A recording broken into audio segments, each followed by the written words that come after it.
Thundering hooves pound the earth, kicking up clouds of dust in a frantic escape. An ornate carriage wheel groans, spinning wildly under the immense strain of the chase.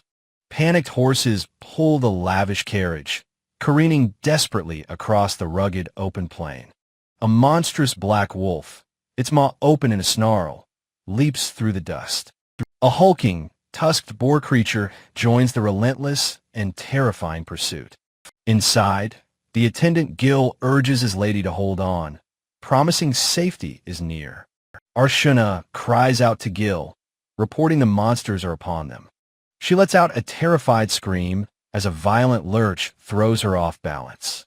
Far from the chaos, a sturdy combat boot plants itself firmly on a rocky outcrop. The view pans up to a modern sniper rifle, an object alien to this world. A young man, Adaru, stands calmly, observing the scene from his high vantage point. From his perch, he watches the distant carriage being pursued by the monstrous beasts. He shields his eyes, coolly assessing that the travelers are in serious trouble. He watches as the carriage finally overturns in a spectacular and violent crash. The young woman is thrown clear from the wreckage, crying out as she falls. From the dust, a monstrous wolf emerges, its low growl promising death. The pack of wolves descends upon the dazed young woman, circling their helpless prey. Lying on the ground, she weakly tells Gil to save himself and run. The alpha wolf looms over her, its massive jaws opening for the killing blow. She squeezes her eyes shut, bracing for the inevitable, painful end. A flash of light erupts as the wolf's head is suddenly, violently obliterated. Her eyes fly open in shock, her face splattered with the monster's blood. For a moment, a stunned silence hangs heavy over the blood-soaked ground. Through the sniper's scope, the lifeless body of the alpha wolf is seen. The remaining monsters are stunned, their pack leader dispatched in an instant. From his high perch, Adaru kneels, his rifle steady and ready for another shot. A memory flashes. God tells Adaru he'll be reborn as a special service. The deity offers him any weapon he desires, a sword, a spear, or a bow. God is surprised when Adaru asks for a weapon not of that world, a gun. The memory fades as Adaru takes aim, his God-given weapon ready to fire. The second shot finds its mark, impacting another of the monstrous wolves. The beast is thrown backward, its body contorting from the sheer force of the impact. Another flash of light obliterates the head of the hulking boar-like creature. The final monster spots its distant attacker, its eyes wide with shock and rage. Adaru coolly notes that his weapon hits its mark, thinking this will be manageable. He sees the boar has learned to guard its head, confirming his strategy was correct. He takes aim one last time, his expression calm and focused. His finger tightens on the trigger as he bids the final monster a simple goodbye. A blinding flash of light and concussive force erupts on the battlefield. The monster is shocked, its defenses proving utterly useless against the shot. Its massive body is torn apart by the overwhelming power of the final bullet. The dust settles, leaving a quiet, empty sky over the now silent battlefield. Adaru notes that defeating 4 monsters has earned him a good amount of bullet points. He decides to use this time to craft some special ammunition for the future. He examines his options, including powerful elemental bullets like thunder and fire. He also sees a special option, a hyper-healing bullet. Looking at the injured young woman, he decides that this healing bullet is essential. Arshuna awakens with a jolt, her eyes wide with confusion and panic. Her mind races as she tries to comprehend her strange and unfamiliar surroundings. She rushes to Gil's side, asking if he is all right as he slowly wakes. Gil reassures his lady that he is safe, his first concern being her well-being. Tears in her eyes, she expresses her relief that he is okay, insisting she is fine. Adaru approaches them, casually asking if they are okay. He looks at them with a neutral, almost blank expression, waiting for a response. Arshuna's expression hardens as she confronts the stranger, demanding to know who he is. Gil realizes Ataru is their savior, but Arshuna assumes he's another adventurer. She stands protectively before Gil, warning Ataru not to come any closer. She tells Gil not to worry, fiercely vowing that she will protect him. She warns Ataru not to lay a single finger on them, her voice defiant. She tells him to inform his master that neither she nor her father will yield. Realizing her grave mistake, she bows deeply, offering a sincere and mortified apology. Ataru, looking slightly bemused, tells her that it's all right and she can stop. The carriage travels peacefully, with Gil explaining that chaos would have ensued otherwise. Arshuna is still deeply embarrassed, lamenting her behavior towards their savior. Gil takes responsibility, saying he should have stopped her from being so rude. Ataru tells them to drop it, as they are safe and he's getting a ride. Arshuna is touched by his kindness, thinking to herself what a gentle person he is. He formally introduces himself as Ataru, a simple traveler. He asks why they're traveling without guards, noting the danger. Arshuna quietly repeats his name, Ataru-sama, a blush on her cheeks. She introduces herself as Arshuna and her attendant as Gil, noting his good attire. Gil explains they are nobles of Lif and had hired strong adventurers as guards. He explains grimly that their guards were assassins sent by Arshuna's uncle. Their goal, he says, was likely to take Arshuna hostage for wealth and glory. Ataru asks how he knew, since the leader of the adventurers wasn't there. Arshuna explains they fled when the adventurers attacked, resulting in the chase. A moment of quiet reflection passes as they continue their journey. Ataru suddenly stands, saying he'll check for nearby monsters, alarming Arshuna. He tells her not to worry, explaining it's just a precaution. Arshuna watches in surprise as he effortlessly leaps onto the carriage roof. He moves with practiced ease, taking up a position on top of the moving vehicle. He activates his rifle's silencer mode, his expression focused and intense. Through his scope, he spots another pack of wolf-like monsters running in the distance. He fires a silent shot, a flash of energy erupting from the rifle's barrel. The targeted monster is instantly vaporized in a flash of white light. A small notification appears, granting him plus 10 bullet points for the kill. A cascade of notifications appears as he dispatches the entire pack with silent efficiency. From inside the rattling carriage, Gil calls out, asking about the situation. Ataru replies that the area is clear, telling them they can rest easy. Arshuna smiles, thinking how wonderful it would be if the journey was always so peaceful. Their carriage finally approaches the high stone walls of a massive, fortified city. They arrive at a grand and opulent mansion, the home of Arshuna's family. Inside, a large, heavy bag bulging with treasure is presented as a reward.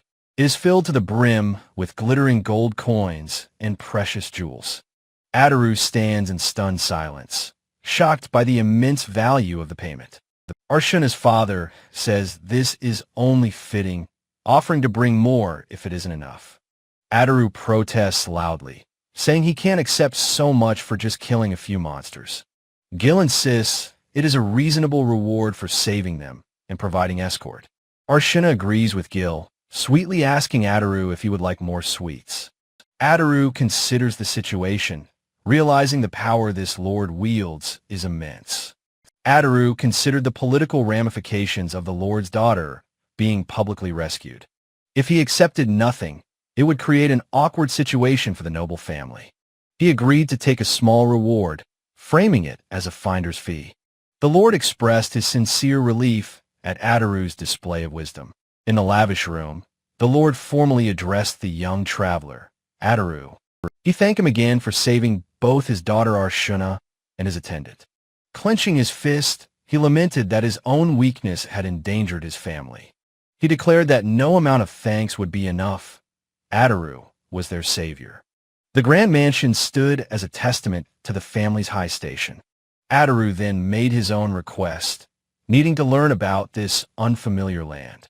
Arshuna's eyes lit up as she eagerly volunteered to be his personal guide. Ataru was momentarily taken aback by her unrestrained enthusiasm. Her father gently intervened, telling his daughter to wait a moment. He considered the matter from a more practical, noble point of view. A disappointed Arshuna puffed out her cheeks at being reined in. The Lord turned to his attendant, Gil, asking if he knew anyone suitable. Gil calmly suggested that Adaru should consider purchasing a slave. Arshuna gasped in shock, her hands flying to cover her mouth. Adaru repeated the word slave, his face a mask of utter disbelief. Gil simply affirmed his shocking recommendation with a quiet yes. He began to explain that slavery was, in fact, legal in this country. Adaru's left eye widened, a strange, concentric light flaring within it. Gil continued his proposal to a stunned Adaru. He suggested that Adaru should visit a slave trader to see for himself. The world shifted to a vast, cosmic library where Adaru stood utterly lost. He looked at the endless shelves, wondering where this place could possibly be. A library, he thought, questioning how he could have gotten here. A calm voice noted that he had finally awakened from his slumber. Adaru spun around, demanding to know who was speaking to him. The bearded, robed figure introduced himself simply as God. God! Adaru exclaimed, shocked by the deity's casual, stereotypical appearance. God was pleased that Adaru was grasping the impossible situation so quickly. Adaru tried to recall his last memory of playing a game at home. He admitted he couldn't remember what happened, which God found understandable. The deity then offered to explain everything that had transpired. He stated bluntly that Adaru had been stabbed from behind. Adaru's eyes widened in shock, learning his death was at an intruder's hands. The title card for the second chapter appeared on the screen. The scene returned to the present day, outside the Lord's grand mansion. Adaru voiced his revulsion, stating slavery was illegal in his homeland. Back in the drawing room, the tense conversation about slavery continued. Arshuna and her father watched Adaru, their expressions full of concern.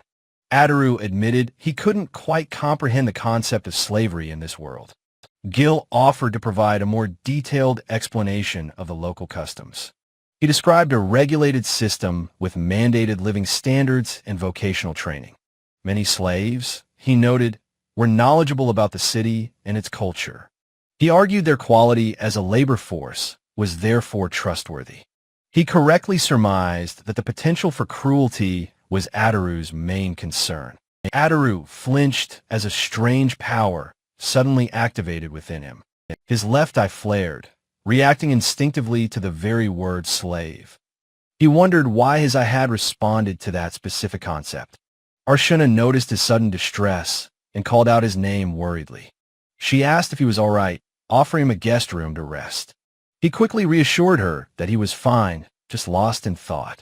He smiled faintly, thanking Arshuna for her sincere concern. She pleaded with him to stay the night as a token of their gratitude.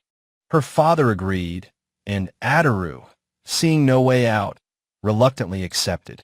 Later, Adaru left the estate, shouldering his pack with grim purpose.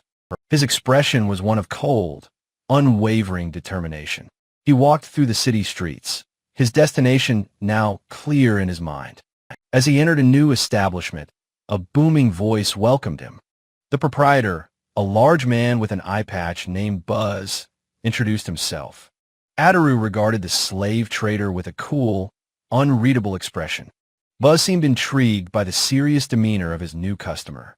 He asked Adaru what kind of slave he was searching for. Adaru asked what his options were regarding age, race, and purpose.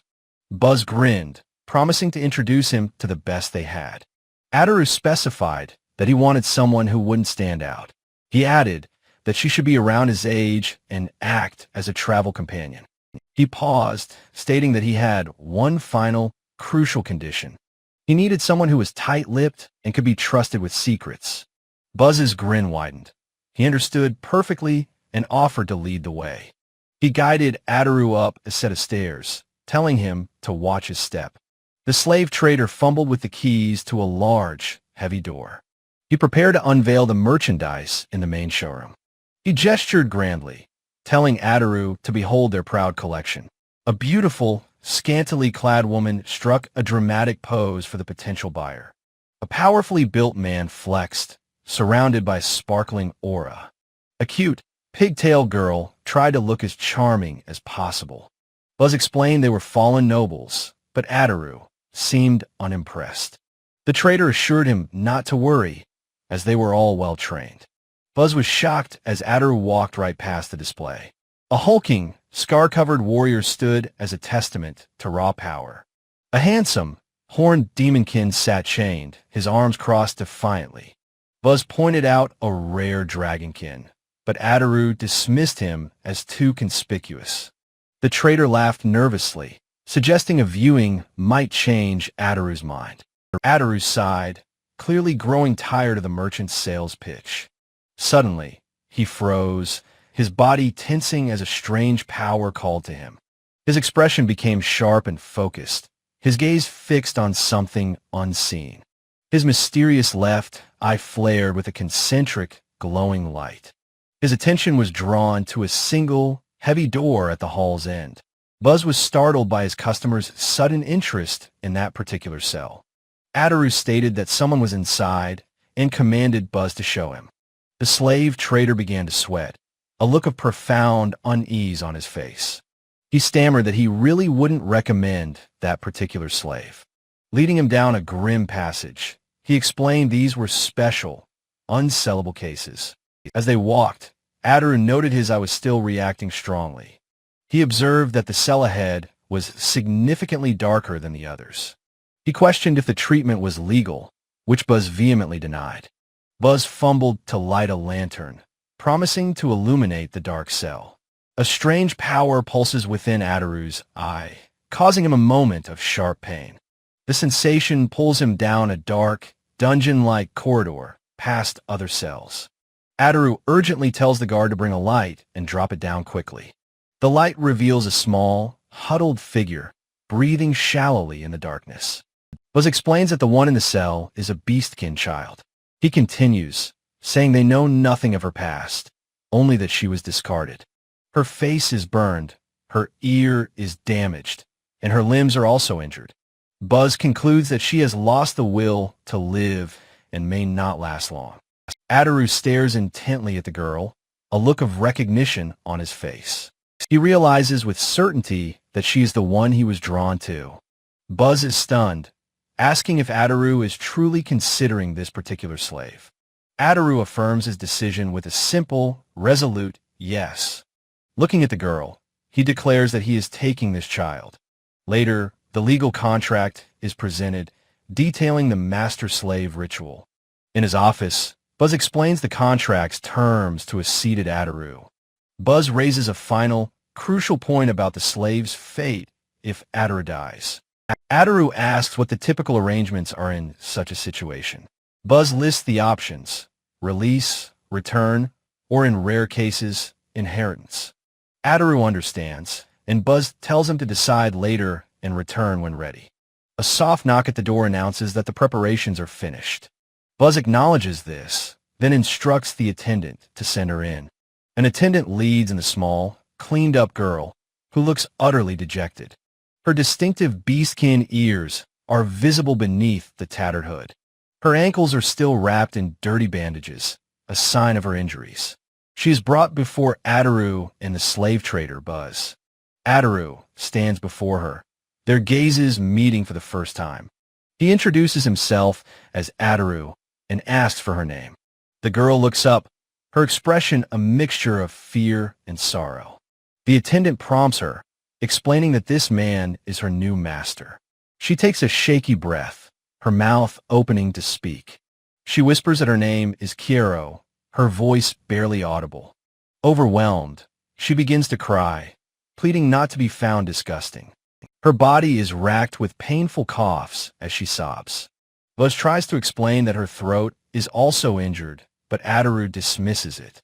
Kiero continues to weep, overwhelmed by her despair and fear. Ataru, unfazed, simply tells them to proceed with the ceremony. They are led into a grand chamber with high, vaulted ceilings. A priestess announces the beginning of the slave's crest ritual. She instructs Ataru to place the collar on Kiro as proof of servitude. Ataru looks at the simple metal collar with a serious expression. Kiro watches him, her eyes filled with quiet resignation. He steps forward and gently places his hands on her shoulders. The collar clicks shut around her neck, sealing the first part of the pact. The priestess explains the next step is to sign the contract with blood. She uses a small stylus to prick a finger for the blood seal. Ataru holds up his finger, blood welling at the tip without hesitation. A single drop falls onto the parchment, marking his side of the deal. The priestess gently tells Kiro that it is now her turn. Kiro looks up, understanding she must endure a small prick. With a trembling hand, she presses her own bloody finger to the contract. The priestess begins chanting in an ancient, magical language. As she chants, the air crackles with gathering magical energy. The magic culminates, and a small orb of light appears in her hands. Ataru watches the magical phenomenon with a look of surprise. Kiro keeps her head bowed, accepting the events as they unfold. The priestess explains the final step. Ataru must have Kiro drink the light. Ataru holds the orb, telling Kiro to take her time. He gently cups her cheek, telling her not to force herself. The small orb of light hovers just before her lips. With a final, quiet breath, Kiro closes her eyes and accepts it. As she swallows the light, the collar around her neck flashes brightly. The magic circle beneath them glows, sealing the contract in magic. Ataru reintroduces himself, saying it's a pleasure to meet her again. Kiro replies that her name is Kiro and asks for his favor. The sound of their footsteps echoes as they leave the establishment. Ataru and the small girl walk away from the slave trader's building. Buzz and the priestess stand at the entrance, watching them depart. The priestess hopes they will take good care of Kiro. Buzz remarks that only God knows what will happen now. He muses that he felt Ataru was special from the start. For the girl's sake, he says, he will trust his own judgment. Out in the wilderness, Kiro stumbles from exhaustion. Ataru catches her and lifts her effortlessly into his arms. Kiro blushes deeply, burying her face against his chest. He asks if the sun is too strong, and she insists she's okay. He carries her, noting they have traveled far from the city. He finds a secluded spot, certain no one will see them there. He gently sets her down, asking if she can stand. Kneeling, he tells Kiro he has something important to ask her. He asks if she wants to heal the injuries all over her body. Her eyes widen in shock and disbelief at his question. She recoils, shaking her head vehemently in denial. Her mouth opens, but only a choked sound comes out. She tells him it's no use. Her wounds cannot be healed. Ataru presses her, asking what she would do if there was a way. She insists that no such method exists in this world. She explains she has wished and prayed, but her wishes never came true. It's because, she says, no such method of healing is possible here. Ataru listens intently, a serious look on his face. Kiro recalls the beautiful light of the ritual, like the sky of her homeland. She confesses she doesn't understand why he bought her. The priestess's words about the beautiful light echo in her memory. But, she admits, it felt like one wish was granted, and she was happy. Ataru tells Kiro he has just one more thing to ask. He looks her in the eye and asks again, does she want to heal? The question finally breaks through her wall of despair. Tears streaming, she cries out that she wants to heal. She wants to heal. She sobs, clutching her chest, repeating but, in anguish. Ataru stands, rifle in hand, saying her answer is all he needed. His eye flashes as he accesses his power, preparing to select a bullet. Ataru's interface shows bullets sealed with the magic of fire and thunder. And then, the final, most powerful option appears, the hyper-healing bullet. In the desolate wilderness, Ataru aims his strange weapon directly at Kiro. He asks her if she understands what this device is, his expression serious. His gaze softens slightly as he asks her a simple question. Is she afraid? Tears stream down her face as she whispers that she doesn't understand. With heartbreaking honesty, She admits that she is terrified of what is happening. He calls her name, his voice a command, pleading with her to trust him. His eyes burn with an unshakable confidence, a promise of salvation in his gaze. In that moment, seeing his certainty, a fragile seed of faith sprouts within her. He takes his final aim, his focus absolute, ready to unleash the healing power. She closes her eyes, whispering her assent, placing her fate entirely in his hands. The rifle fires not with a crack, but with a soft hum of light. The bullet of pure energy strikes her, blossoming into a radiant sphere. She is lifted from the ground, her body weightless in the warm, gentle glow. She wonders what this strange, peaceful sensation enveloping her body could possibly be. A new feeling spreads through her limbs.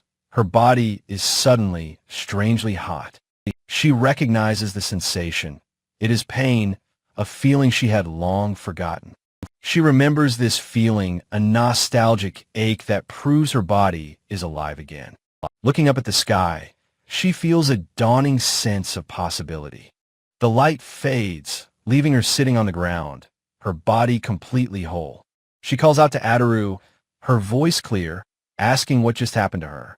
He turns to her, noting that this must be what her voice truly sounds like. With a faint smile, he tells her that she has a very cute voice. The simple, kind words strike her heart, overwhelming her with emotion. Her composure finally breaks as she runs towards him, tears streaming down her face. She throws her arms around him, sobbing his name in a cathartic release. Her cries of gratitude and relief echo across the desolate, empty plains. An hour later, he continues to hold her as her sobs finally begin to subside. She pulls away, embarrassed, apologizing for losing control and causing him trouble. He simply pats her head, a gentle and reassuring gesture of comfort. He looks at her kindly and asks if she has finally managed to calm down. They stand together, the emotional storm having passed, leaving a quiet calm. She looks down, a faint blush still on her cheeks from her outburst. He asks her to stand and move a little, wanting to confirm her recovery. She looks at her own hands, marveling at the feeling of being whole again. With a happy bounce, she does a graceful twirl, her movements fluid and strong. He smiles to himself, satisfied that the super healing bullet was a success. Her body, now free from injury, moves with an unrestrained, joyful energy. Ataru looks on, slightly bewildered by her sudden, bouncy display of happiness. She confirms she can move just fine, and he expresses his relief. Tears of gratitude well in her eyes as she thanks him from her heart. She rushes to hug him again, and he cautions her not to overexert herself. He holds her gently, their proximity causing a faint blush to grace her cheeks. She looks up at him, her eyes full of wonder, asking why he did this. He tells her they have much to discuss, but first, she needs proper clothes. He says it's time to return to the city, and she happily agrees. They arrive back in the bustling city, its tall buildings a familiar sight. They enter a clothing boutique, where the owner calls out a cheerful greeting. The flamboyant shopkeeper welcomes them, ready to showcase his finest wares. He presents his most popular item, a dress in the Arshuna style. Ataru turns to Kiro, asking her if she likes the fashionable new dress. She hesitates, her expression showing a deep sense of unworthiness. She admits it's beautiful, but feels such fine clothes are too much for her. He gently encourages her to speak her mind, so he can understand her feelings. Taking his words to heart, she gathers her courage to state her true desire. She declares that she wants to be useful to him, especially in times of danger. The shopkeeper strokes his mustache, pondering her practical request for a moment. She becomes flustered, struggling to articulate her need for practical adventuring gear. He notes that as a beastkin, she possesses naturally high physical abilities. He winks, understanding she wants clothes that allow her to protect Ataru. He presents the perfect outfit, a tunic, shorts, and boots made for combat. Ataru agrees it suits her well, and she thanks him, overjoyed. A genuine, radiant smile blossoms on her face, free from her past sorrows. Seeing her happiness, a rare, gentle smile touches Adaru's own lips. With her new clothes acquired, Adaru decides her next task is finding an inn. He asks Kiro if she knows any good places, but she apologizes. She explains that since being brought here, she has hardly ever left the market. He understands her situation, saying that it can't be helped then. A cheerful voice calls out, asking if they are looking for a place to stay. The energetic catgirl waitress, Flana, insists that they come to her inn. She grabs his arm, declaring that her inn is the most popular in town. Kiro, swept up in the energy, points them in the direction Flana indicated. Flana assures them that the inn is very close by, just around the corner. She proudly presents her family's inn, the Spirit's Arbor. Winking, she introduces herself as the poster girl, Flana, and welcomes them. The inn's interior is cozy and welcoming, with comfortable furniture and plants. Light streams in through large, arched windows, illuminating the clean wooden floors. A sturdy wooden staircase with an ornate banister leads to the upper floors. Adaru agrees the place seems nice, and Flana cheers at securing new customers. Flana bounds up the stairs, calling out to her mother about their guests. The kind innkeeper appears, apologizing for her daughter's boisterous nature. He requests a room for two for 7 days, surprising the owner. The owner praises Flana for bringing them such good customers, and she giggles happily. She asks them to sign the guest book and confirms the 7-day stay requires prepayment. Flana leans in to ask Kiro if the man with her is her master. She winks, telling Kiro their inn's greatest feature is its natural hot spring. As a special service, she offers to let them use the bath privately. She then whispers a mischievous suggestion about washing her master's back. Kiro processes the suggestion with a slightly vacant, polite smile on her face. The full meaning hits her, and she blushes furiously, completely flustered. Adaru calls to her, telling her their room is upstairs and it's time to go. She follows him up the stairs, still flustered by Flana's bold suggestion. She nervously reaches out, about to tug on his sleeve to get his attention. She hesitates, pulling her hand back for a moment before gathering her courage. He notices her hesitation and turns, asking her what is the matter. Blushing, she relays Flana's offer to let them use the bath privately. Adaru thinks it's a great idea, suggesting they have a bath before dinner. He notices her expression and asks again if something is wrong. She blurts out the question, asking if it would be all right to wash his back. Adaru is completely flustered, his face flushed red from Kiro's innocent suggestion. He quickly insists she doesn't need to worry about such formalities. He urges her to go ahead and enjoy the hot spring first. Kiro steps into a vast, beautiful grotto, steam rising from the water. She marvels that this is her first time in such a large bath. As she enters the water, she catches sight of her reflection. She stares at her own image, her long hair floating around her. Her eyes focus on her face in the water's shimmering surface. Her hand flies to her cheek, realizing the burn scar is completely gone. Later, Adaru hears the door open, seeing that Kiro has returned. He tells her it's his turn to use the bath now. He turns to see her kneeling respectfully on the floor. He tells her she could have relaxed for longer in the bath. He stops, quietly asking her what she is doing. She explains that this is the posture she was taught to assume. He moves swiftly, gently taking her by the arm and pulling her up. He tells her she doesn't need to do that anymore, guiding her. He sits her down on the edge of the bed. Kiro looks down, her expression uncertain. She reminds him that she is, after all, his slave.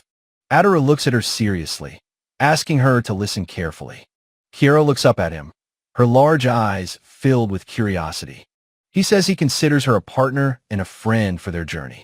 They sit together, a new understanding forming between them. A single, hopeful tear forms in the corner of her eye. A warm, happy smile spreads across her face. Adaru returns her smile, his expression soft and genuine. A sudden, thunderous growl from Kiro's stomach breaks the tender moment. They both stammer apologies, completely embarrassed by the interruption. Ataru says before they eat, he'll store his rifle and money. He casually reaches for his seemingly ordinary travel pouch. A torrent of gold and silver coins fills the air. He pours a mountain of money from the bag, to Kiero's shock. Ataru glances at her, gauging her reaction to his ability. Kiero stares, mouth agape, at the impossible sight. He asks if this sort of thing is unheard of in her world. She weakly confirms she has never seen anything like it. The scene flashes back to his meeting with God in an ethereal space. God had asked how he planned to store all his new equipment. He listed the rifle, ammo, and money as a logistical problem. Ataru had realized he hadn't thought that far ahead. A sudden, brilliant idea strikes him. He asks God if a personal subspace for storage would be possible. God, amused by the idea, had happily agreed to grant the power. Ataru had smiled, his first major advantage secured. Back in the present, Ataru looks seriously at Kiero. He realizes he has been using his unique powers without much thought. He calls her name to get her full attention. He explains that he is capable of these strange, impossible feats. Kiero assumes people from his homeland must have mysterious powers. He clarifies that this ability is probably unique to him. He asks her to keep it a secret, as he wishes to avoid notice. He tells her he has one more favor to ask. He needs her to tell him if his actions are ever strange or unnatural. Kiero clenches her fists, eagerly promising to help him. Ataru smiles, relieved to have her as his guide. Kiero looks at him, her eyes shining with devotion. She thinks of his mysterious powers and the tools that healed her. She realizes that he must be anxious, alone in this new world. He chose her and trusted her with his greatest secret. The memory of the healing light fills her with warmth. She makes a silent vow to support him with everything she has. He startles her by pulling his large rifle from his pack. She recognizes the strange weapon that fired the healing light. He explains that it is his rifle, a magical long-range weapon. He lets her hold it, and she struggles with its surprising weight. He assures her only he can use it, so is safe. He looks her in the eye, calling it their shared secret. She beams, happy to share a secret with him. Suddenly, a wave of dizziness makes her sway on her feet. She stumbles forward, and Ataru quickly catches her in his arms. He apologizes, realizing her newly healed body is weak from hunger. She looks up at him, mortified, and admits that she is starving. They stare at each other, the serious mood thoroughly broken. A magnificent feast is soon spread out on the table before them. Ataru takes a bite of food, his eyes widening in appreciation. Overwhelmed by the kindness, Kiero begins to cry tears of joy. They enjoy their first proper meal together, a quiet celebration. The energetic catgirl waitress Flana serves them with a cheerful smile. Her mother, the innkeeper, can be seen cooking happily in the kitchen. Kiero offers a slice of berry cake to Ataru. He accepts as she asks if she can ask him a question. She asks what his purpose is for visiting the city. He ponders the question of his purpose while sipping his tea. He explains his plan to use the city as a base to learn more. Kiero's eyes light up as she suggests he join the Adventurers Guild. His interest is piqued by her enthusiastic suggestion. He asks her to explain the Adventurers Guild in more detail. Kiero clears her throat, eager to share her knowledge. She explains the guild connects adventurers with quests from all over. She points out that there is a large guild hall in this city. Quests are ranked by difficulty, and completing them earns rewards. While some adventurers are rough, quests often require great skill. She declares passionately that she believes it is a noble profession. Most importantly, it's the best way to learn about the region. Ataru strokes his chin, agreeing that it fits his goals perfectly. He asks if an outsider can register, and she cheerfully says yes. When he asks if she will register too, she sadly declines. She can't register as a slave, but she can fight to support him. He asks if she is truly able to fight, and she affirms it with confidence. Ataru, looking slightly stunned, asks Kiero to make a choice. Clenching her fists, Kiro declares with all her heart that she can fight. Ataru remembers God explaining that one's power grows by defeating monsters here. He knows there are risks, but believes he can support her great potential. Standing decisively, he announces their plan to register at the Adventurers Guild tomorrow. Kiro gasps, her face lighting up as she gives an enthusiastic yes. He adds they'll get her equipment first, but she protests the additional expense. He gravely explains that the monsters here are a serious, ever-present threat. Equipping her properly, he tells her, is his duty as her new partner. A hanging sign identifies their destination, weapons and armor, Bob's shop. Inside the shop, Ataru and Kiro survey the impressive collection of armaments. Gleaming swords of various sizes and designs are displayed neatly on the wall. Ataru thoughtfully considers the options, trying to find the perfect fit for Kiro. He knows her greatest feature as a beastkin is her incredible natural speed. His analytical gaze sharpens, focused entirely on the strategic decision before him. Holding a short sword, Ataru asks what kind of weapon she would like. Kiro admits she has some sword training but was never able to master it. He encourages her to pick something to try out from the selection. She worries about being a burden, but he tells her not to fear failure. Touched by his unwavering trust, she looks up at him with renewed determination. A cloaked figure approaches, asking if he can help find a weapon. The man presents a sword, praising it as a popular choice for beginners. The shopkeeper, Bobs, suggests she test it against a magic-wielding soldier. Ataru looks intrigued, repeating the strange name back as a question. The massive automaton is introduced as a training dummy for testing weapons. Bobs kindly suggests they start the trial on its weakest difficulty setting. Ataru checks if she's okay with it, and Kiro eagerly asks to try. In the training yard, Kiro stands ready to face the hulking armored golem. The automaton raises its thick club, preparing a powerful downward smash.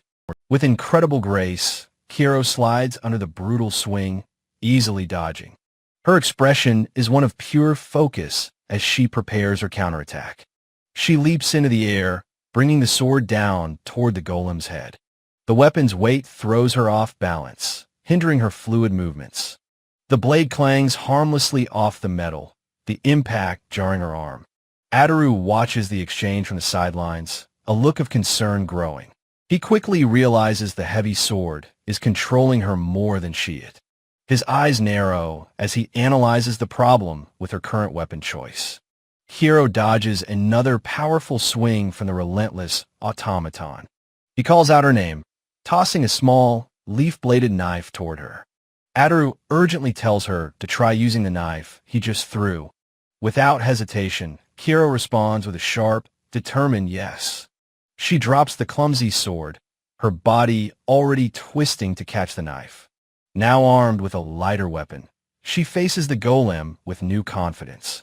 She uses the golem's outstretched arm as a springboard, running up its length. Launching herself into the air, she pivots into a powerful spinning kick. Ataru looks on, slightly taken aback by her impressive acrobatic display. Her kick connects with the golem's head with a deafening, metallic crunch. The massive automaton crashes to the ground as Kiro lands perfectly. She turns to face Ataru, her expression one of triumphant focus. Bouncing with pure joy, she exclaims that she did it, loving the weapon. Ataru lets out a quiet sigh, a faint, amused smile on his face. She gushes that the knife felt incredibly natural and easy to handle. Ataru is flustered by her energy, as Bobs praises her excellent performance. Kiro beams, her face alight with a genuine and unrestrained happiness. Back inside, Bobs presents a selection of bronze knives and light armor. The shopkeeper begins to tally the cost of the items they've selected. Bobs glances up at a single, ornate dagger displayed proudly on the wall. The dagger seems to pulse with a unique and powerful magical aura. A title page shows Ataru's determined face, ready for the next chapter. Kiro tells Ataru that she can feel a special aura coming from that knife. He asks if she is interested in that one, and she nods enthusiastically. Bobs chuckles softly impressed by his customer's sharp instincts. He praises her for noticing the weapon's superior class, complimenting her eye. Ataru looks confused, asking what the shopkeeper means by class. Bobs eagerly climbs a ladder, saying he will explain this special weapon. He carefully removes the dagger from its display, calling it a unique piece. He presents it with a grand flourish, announcing it is a magic weapon. Kiro gasps, exclaiming in disbelief that it's a legendary magic weapon. Ataru looks on thoughtfully, repeating the unfamiliar term magic weapon. Completely amazed, Kiro says this is the first time she's ever seen one. Bobs explains an adventure friend of his found it deep within a dungeon. These coveted weapons, he continues, grant their wielders special, unique powers. Ataru quickly deduces that this specific weapon must have its own ability. Bobs points a finger, confirming that Ataru is absolutely correct. He reveals this dagger enhances its wielder's reaction and action speed. Kiro stares in awe at the intricate carvings, admiring its artistic beauty. Ataru processes the information with a quiet, thoughtful hum.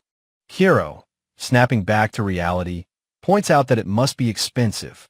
Bobs beams, holding up his fingers as he names the price, 20 gold coins. Kiro's eyes widen in horror as she stammers, T20 gold coins. Bobs tells Ataru it's a bargain that he can surely afford. Kiro is still reeling, her mind unable to process the astronomical sum. Ataru does the math, but Kiro frantically insists it's too much. Squeezing her eyes shut, she wails that it's far too expensive. Ataru closes his eyes, considering the situation with a pensive expression. He asks if she wants it, but she vehemently insists she doesn't. Ataru attempts to haggle, but the flustered shopkeeper says he can't discount it. Ataru's expression turns serious as he comes to a final decision. He tells Kiro that he wants to hear her honest opinion on the weapon. He asks her directly what she truly thinks, ignoring the price for a moment. Kiro looks down, carefully considering her honest assessment of the dagger. She admits its performance is incredible, and she'd want it if it were cheaper. Ataru listens to her thoughtful answer and nods, saying he understands. He turns to the shocked Bobs and declares that he will buy it. Kiro protests, but Ataru dismisses her concern, calling it an initial investment. He looks at her with a knowing expression, his decision already made. Kiro is still flustered and confused by his willingness to spend so much.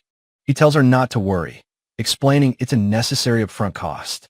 A good weapon from the start, he says, will help her grow stronger. He explains that it will greatly accelerate her growth as a warrior. Ataru places a reassuring hand on Kiro's head, calling her his partner. Overwhelmed with emotion, Kiro blushes, repeating the word partner in her mind. He smiles, teasing that she will be sighing often if his actions worry her. Kiro beams confidently, saying she is starting to understand the person he is. Her earnest reply brings a rare, genuinely warm smile to Ataru's face. They walk through the city streets, Kiro skipping happily beside her new partner. Kiro points to a grand building, confirming it's the Adventurers Guild. Inside, a massive, multi-level hall bustles with adventurers of every kind. People gather around a large, ornate board where quests are posted. The guild also features a lively bar, filled with patrons and staff. Kiro admits to Ataru that this is her very first time in a guild. They approach a polite, bespectacled receptionist at an empty counter. The man introduces himself as Plua, bowing with a hand over his chest. Plua slides an official registration form across the counter toward them. The form is shown up close, covered in lines and intricate, foreign script. Ataru asks if he is required to fill out every section of the form. With his decision made, Ataru takes the offered quill to begin writing. Kiro watches him with a curious and slightly confused look on her face. He hands the sparsely filled form back to the waiting receptionist. Plua's eyes widen slightly in surprise, seeing only a name is written. He asks if this is truly acceptable, to which Ataru calmly agrees. Plua accepts the form and asks them to wait while he processes it. Kiro nervously whispers to Ataru, asking if that was really okay. Ataru smiles, bringing a finger to his lips in a secretive gesture. Kiro looks up at him, processing the intimate meaning behind his words. She blushes, realizing their strength is a secret just for them. As they wait, Kiro's attention is drawn to other adventurers in the hall. She notices a burly man slamming his heavy mug down on a table. Her gaze then falls upon a trio of particularly rough-looking men. The three brutish adventurers glare back at them with predatory eyes. Plua returns, presenting a glowing crystal orb for the final registration step. Ataru places his palm on the orb, which begins to hum with power. Plua instructs them to wait as the orb glows and imprints the card. A new guild card begins to materialize, covered in magical glowing script. Plua seems to notice Ataru is unfamiliar with the guild systems. Ataru looks on with a slightly questioning and impatient expression. Plua apologizes, noting that most adventurers tend to skip the explanation. He decides it is best to explain everything properly for the newcomer. He illustrates the 7 ranks, starting from F for beginners to S rank. Kiro listens with rapt attention, nodding as she absorbs the information. Plua explains that ranking up unlocks a wider variety of available quests. He concludes that the legendary S rank is an honorary title from royalty. Ataru understands that raising their rank to a certain level will be useful. Plua gestures towards the large, public quest board on the main wall. Ataru is surprised to learn they can accept a quest immediately. Plua confirms this, telling them to bring any request they choose. He clarifies that as F rank, they can only accept up to E rank quests. This rule, he explains with a smile, is to minimize mission failures. Ataru nods in understanding, appreciating the logic behind the system. The crystal orb flashes brightly, signaling the registration is now complete. Plua presents the finished guild card, explaining the replacement fee. Ataru thanks him for the helpful explanation, as it was all new to him. He waves to Plua as he and Kiro head towards the quest board. Plua muses on how unusual it is for a rookie to listen so intently. Kiro is touched, realizing how long it has been since she was thanked. Ataru asks Kiro if there is any quest she would like to try first. She looks over the board, pointing towards the material gathering section. She requests a safe quest, admitting she lacks confidence in combat. Ataru's gaze, however, is fixed on a different part of the board. He stands before the requests, a thoughtful expression on his face. Kiro's heart sinks as she asks if he is looking for a dangerous quest. He turns to her with a sheepish smile, neither confirming nor denying. Laughing, Ataru pats her head reassuringly to soothe her growing anxiety. With a decisive rip, his hand snatches a quest parchment from a board. Kiro reads the request, a simple mission to gather medicinal herbs. But her expression freezes as she spots some alarming fine print. Ataru smirks, revealing it is also a warg subjugation request. Kiro's ears droop as he reminds her that fighting is unavoidable. He reassures her that it's fine, promising that he will support her. They present the quest to Plua, who confirms the mission's details. Plua gives them a helpful codex illustrating the herbs they need to find. Ataru is surprised by the gift, but Plua says it will be useful. Plua kindly tells them to feel free to ask any other questions. They leave the guild hall, heading out to begin their first official quest. Kiro admits that she feels very anxious about the mission ahead. Ataru calmly reassures her, saying they will just go to the village first. Suddenly, a heavy boot steps into their path, blocking the narrow street. Ataru sighs in annoyance, asking the unseen person what they want. The scarred thug appears, saying they will look after the rookies. His smirking companion adds that they will take their money in return. He finishes by saying they'll also borrow the pretty young lady. Kiro lets out a silent, horrified scream at the vulgar suggestion. She clutches Ataru's sleeve, trembling with humiliation and fear. Ataru's expression turns to ice, asking if he heard them correctly. The mustached thug scoffs at Ataru's cheeky and disrespectful mouth. He lunges forward, demanding that Ataru obey his elders like an adult. Ataru easily sidesteps the clumsy attack, letting the thug stumble past.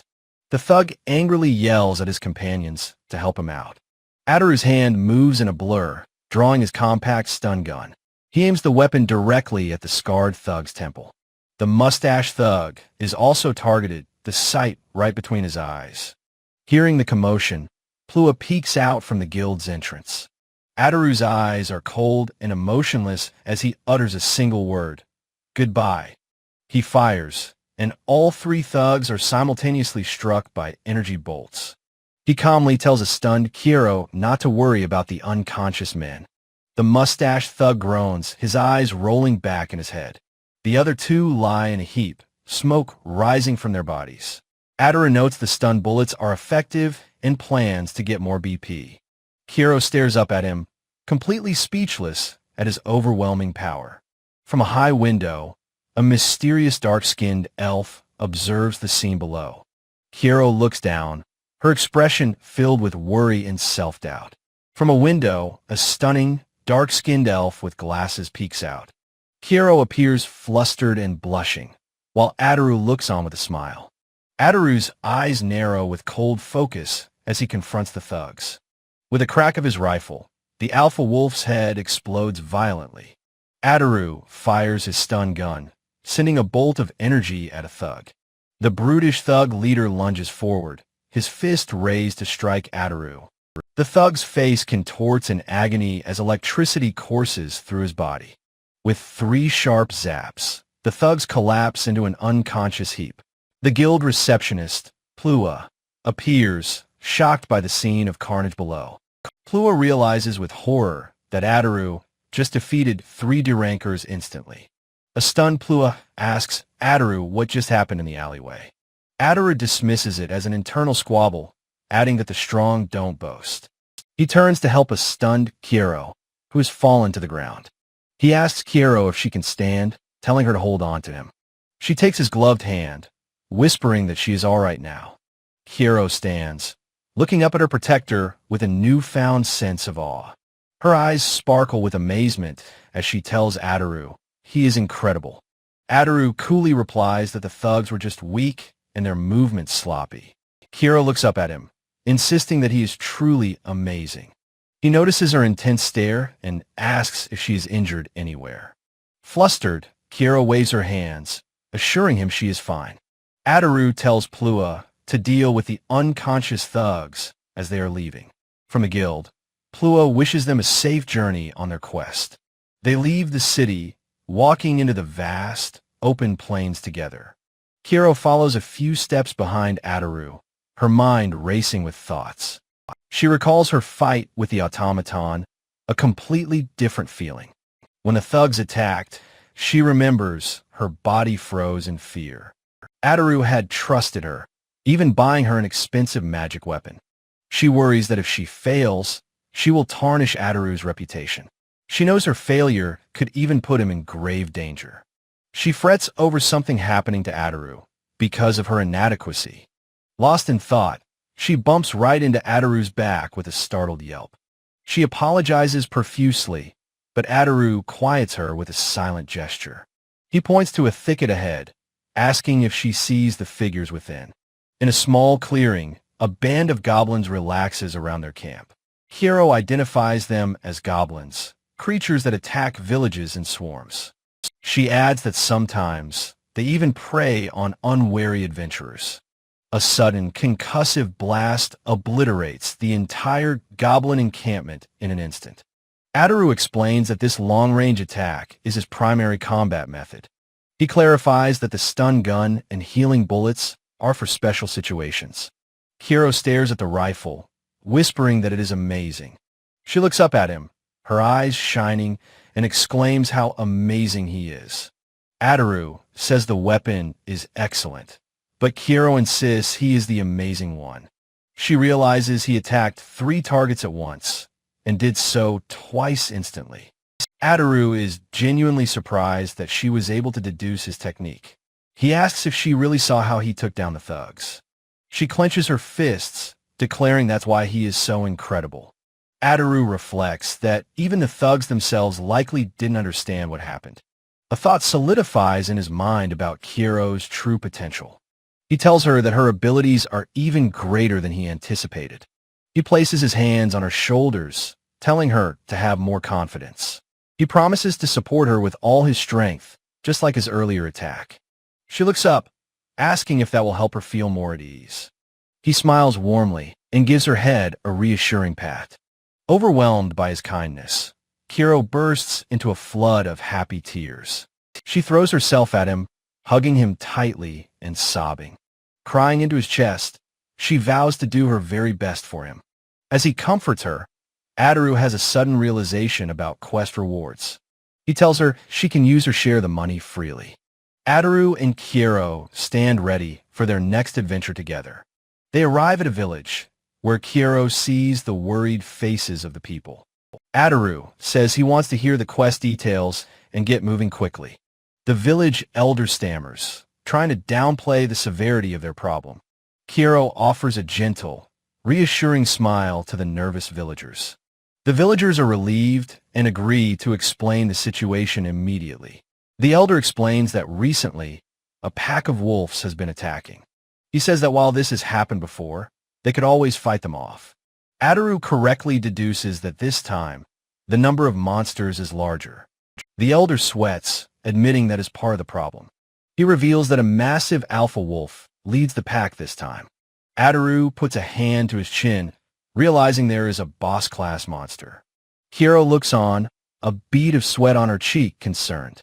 The elder asks if they will still defeat the monsters for them. Adoru states firmly that their course of action is already decided. The elder confesses they hid the boss's existence to keep the price low. Adoru realizes the villagers must have been desperate to resort to deception.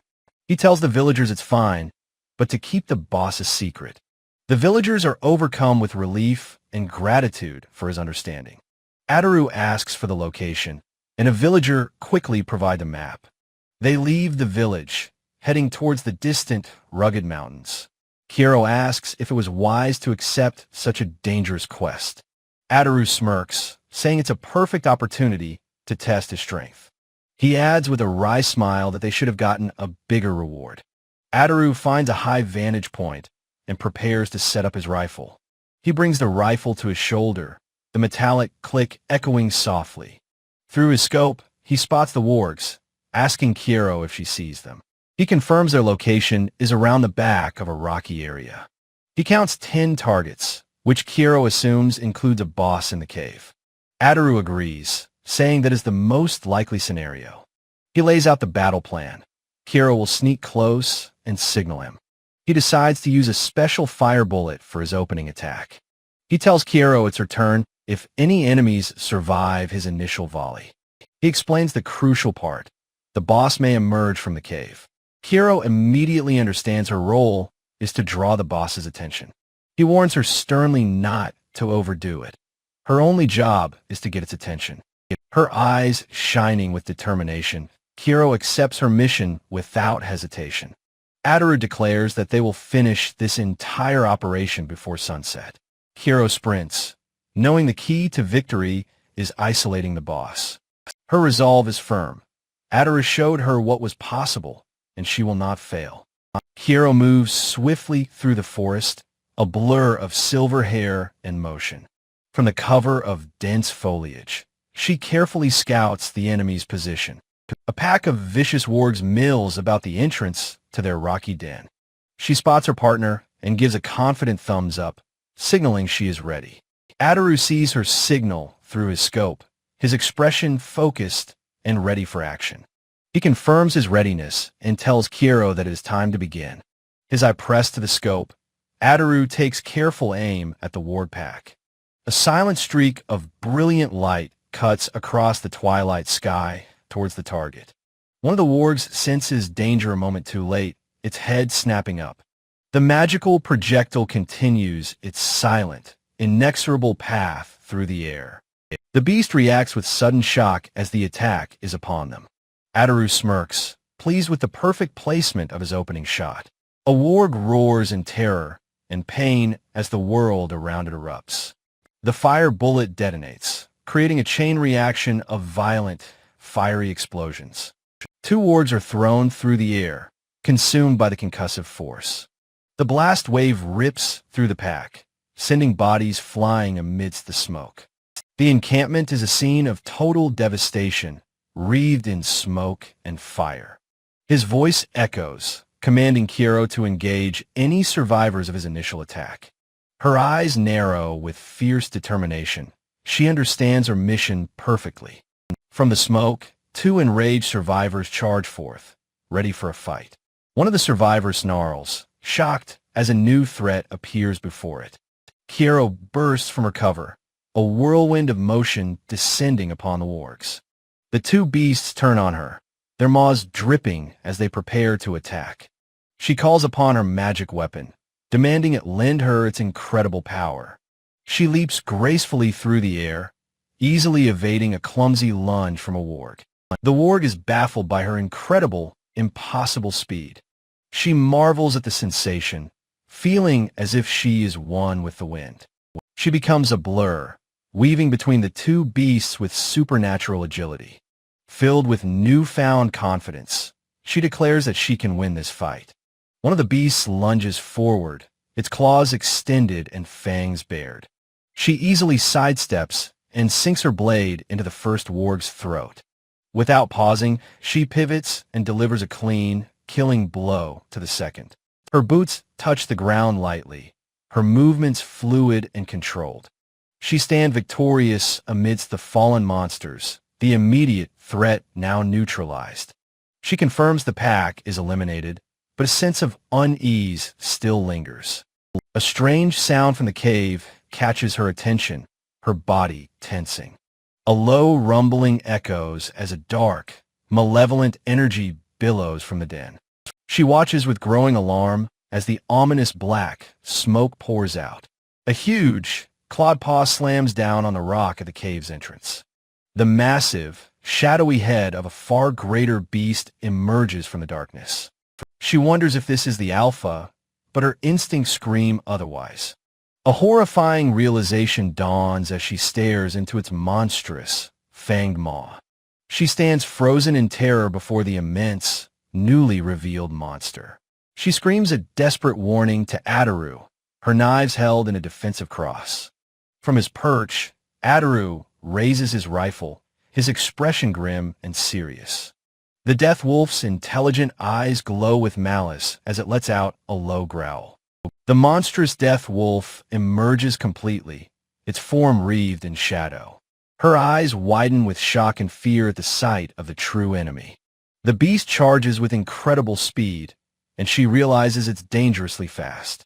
She barely dodges the creature's initial, lightning-fast attack. He realizes the monster is intelligent, deliberately targeting Kiro to neutralize him. She is thrown completely on the defensive, her back against a large rock. She nimbly dodges another swipe, her agility pushed to its absolute limit. She takes a moment's cover, her breath catching in her throat. She manages to land a glancing blow, but the beast's hide is too tough. He thinks that preparing another special round was the correct choice, but he hesitates. She worries as the sun sets, knowing the darkness will favor the monster. She fears the monster will attack the village if they retreat, dooming the townsfolk. Ataru takes a shot, not with a special round, but a normal bullet. Despite her fear, she steels her resolve, a determined glint in her teary eyes. She faces down another beast, a shadowy boar, her knives held ready.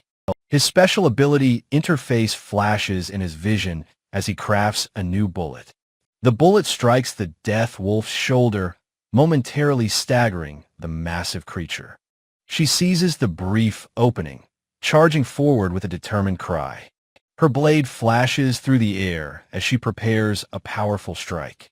She leaps into the air, her body a graceful arc of motion.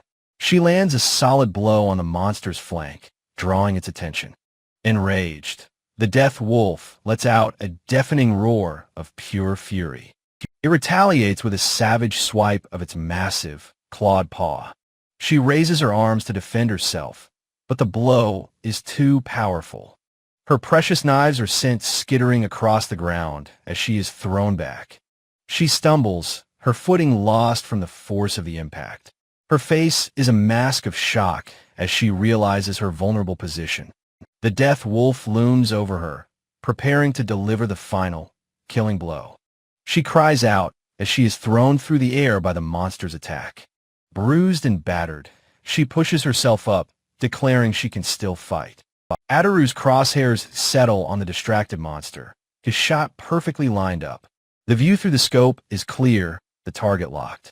He has a clear shot at the beast's vital point. He commends her bravery, telling her she has bought him the time he needed. His expression grim, he declares that he is about to end the fight. He fires the newly crafted bullet, a bolt of lightning erupting from the rifle. The bolt of lightning streaks through the twilight towards the death wolf. The lightning slams into the monster, engulfing it in a blinding flash. Kiro looks on, her face a mixture of awe and shock. The beast's body convulses violently as thousands of volts course through it. It is trapped in a cage of pure electrical energy, its form writhing. She stares, wide-eyed, at the overwhelming display of power before her. It opens its maw in a final, silent, agonized scream. The lightning intensifies, consuming the creature's shadowy form completely. Kiro shields her eyes from the blinding flash of the monster's demise. The monster lets out one last, guttural roar as it is destroyed. Its body dissolves into dissipating smoke, leaving nothing behind. A cloud of smoke and energy marks the spot where the monster fell. Ataru rushes to her, his first concern being her safety. She cheerfully reports she's fine, and he expresses his profound relief. They observe the monster's remains, acknowledging its incredible power and durability. He praises her performance, telling her she exceeded his every expectation. Flustered, she gives all the credit to the powerful magic weapon he bought her. He agrees it was a worthy investment, and she responds with an enthusiastic cheer. Kiro's foot catches on the uneven ground, causing her to stumble mid-stride. With a gasp of surprise, her eyes widen in a moment of lost balance. Ataru reacts instantly, his arm shooting out to catch her before she can fall. Looking down with concern, he asks if she is all right, thinking her legs must be sore. Flustered, Kiro quickly insists that he is mistaken and apologizes for her clumsiness. She explains the strength simply left her legs, and he reassures her it's natural. He tells her he is looking forward to seeing what she will accomplish in the future. Kiro's eyes shine with renewed determination as she gives him a firm yes. Ataru suggests they report to the elder, who will surely be delighted by the news. In a clearing, Kiro excitedly points out the untouched area as a prime gathering spot. With intense focus, she carefully consults the illustrated guide to medicinal herbs. Her fingers gently part the leaves of a plant, confirming its identity. She looks up from a book, satisfied that she has found the correct herb. Ataru gives the okay to gather 10 bundles, while Kiro kneels, pleased with her find. After annihilating the monsters, they went to the village to report their success. The village elder's face contorts in horror as he stammers the name Death Wolf. The villagers are shocked, wondering how such a monster could be near their homes.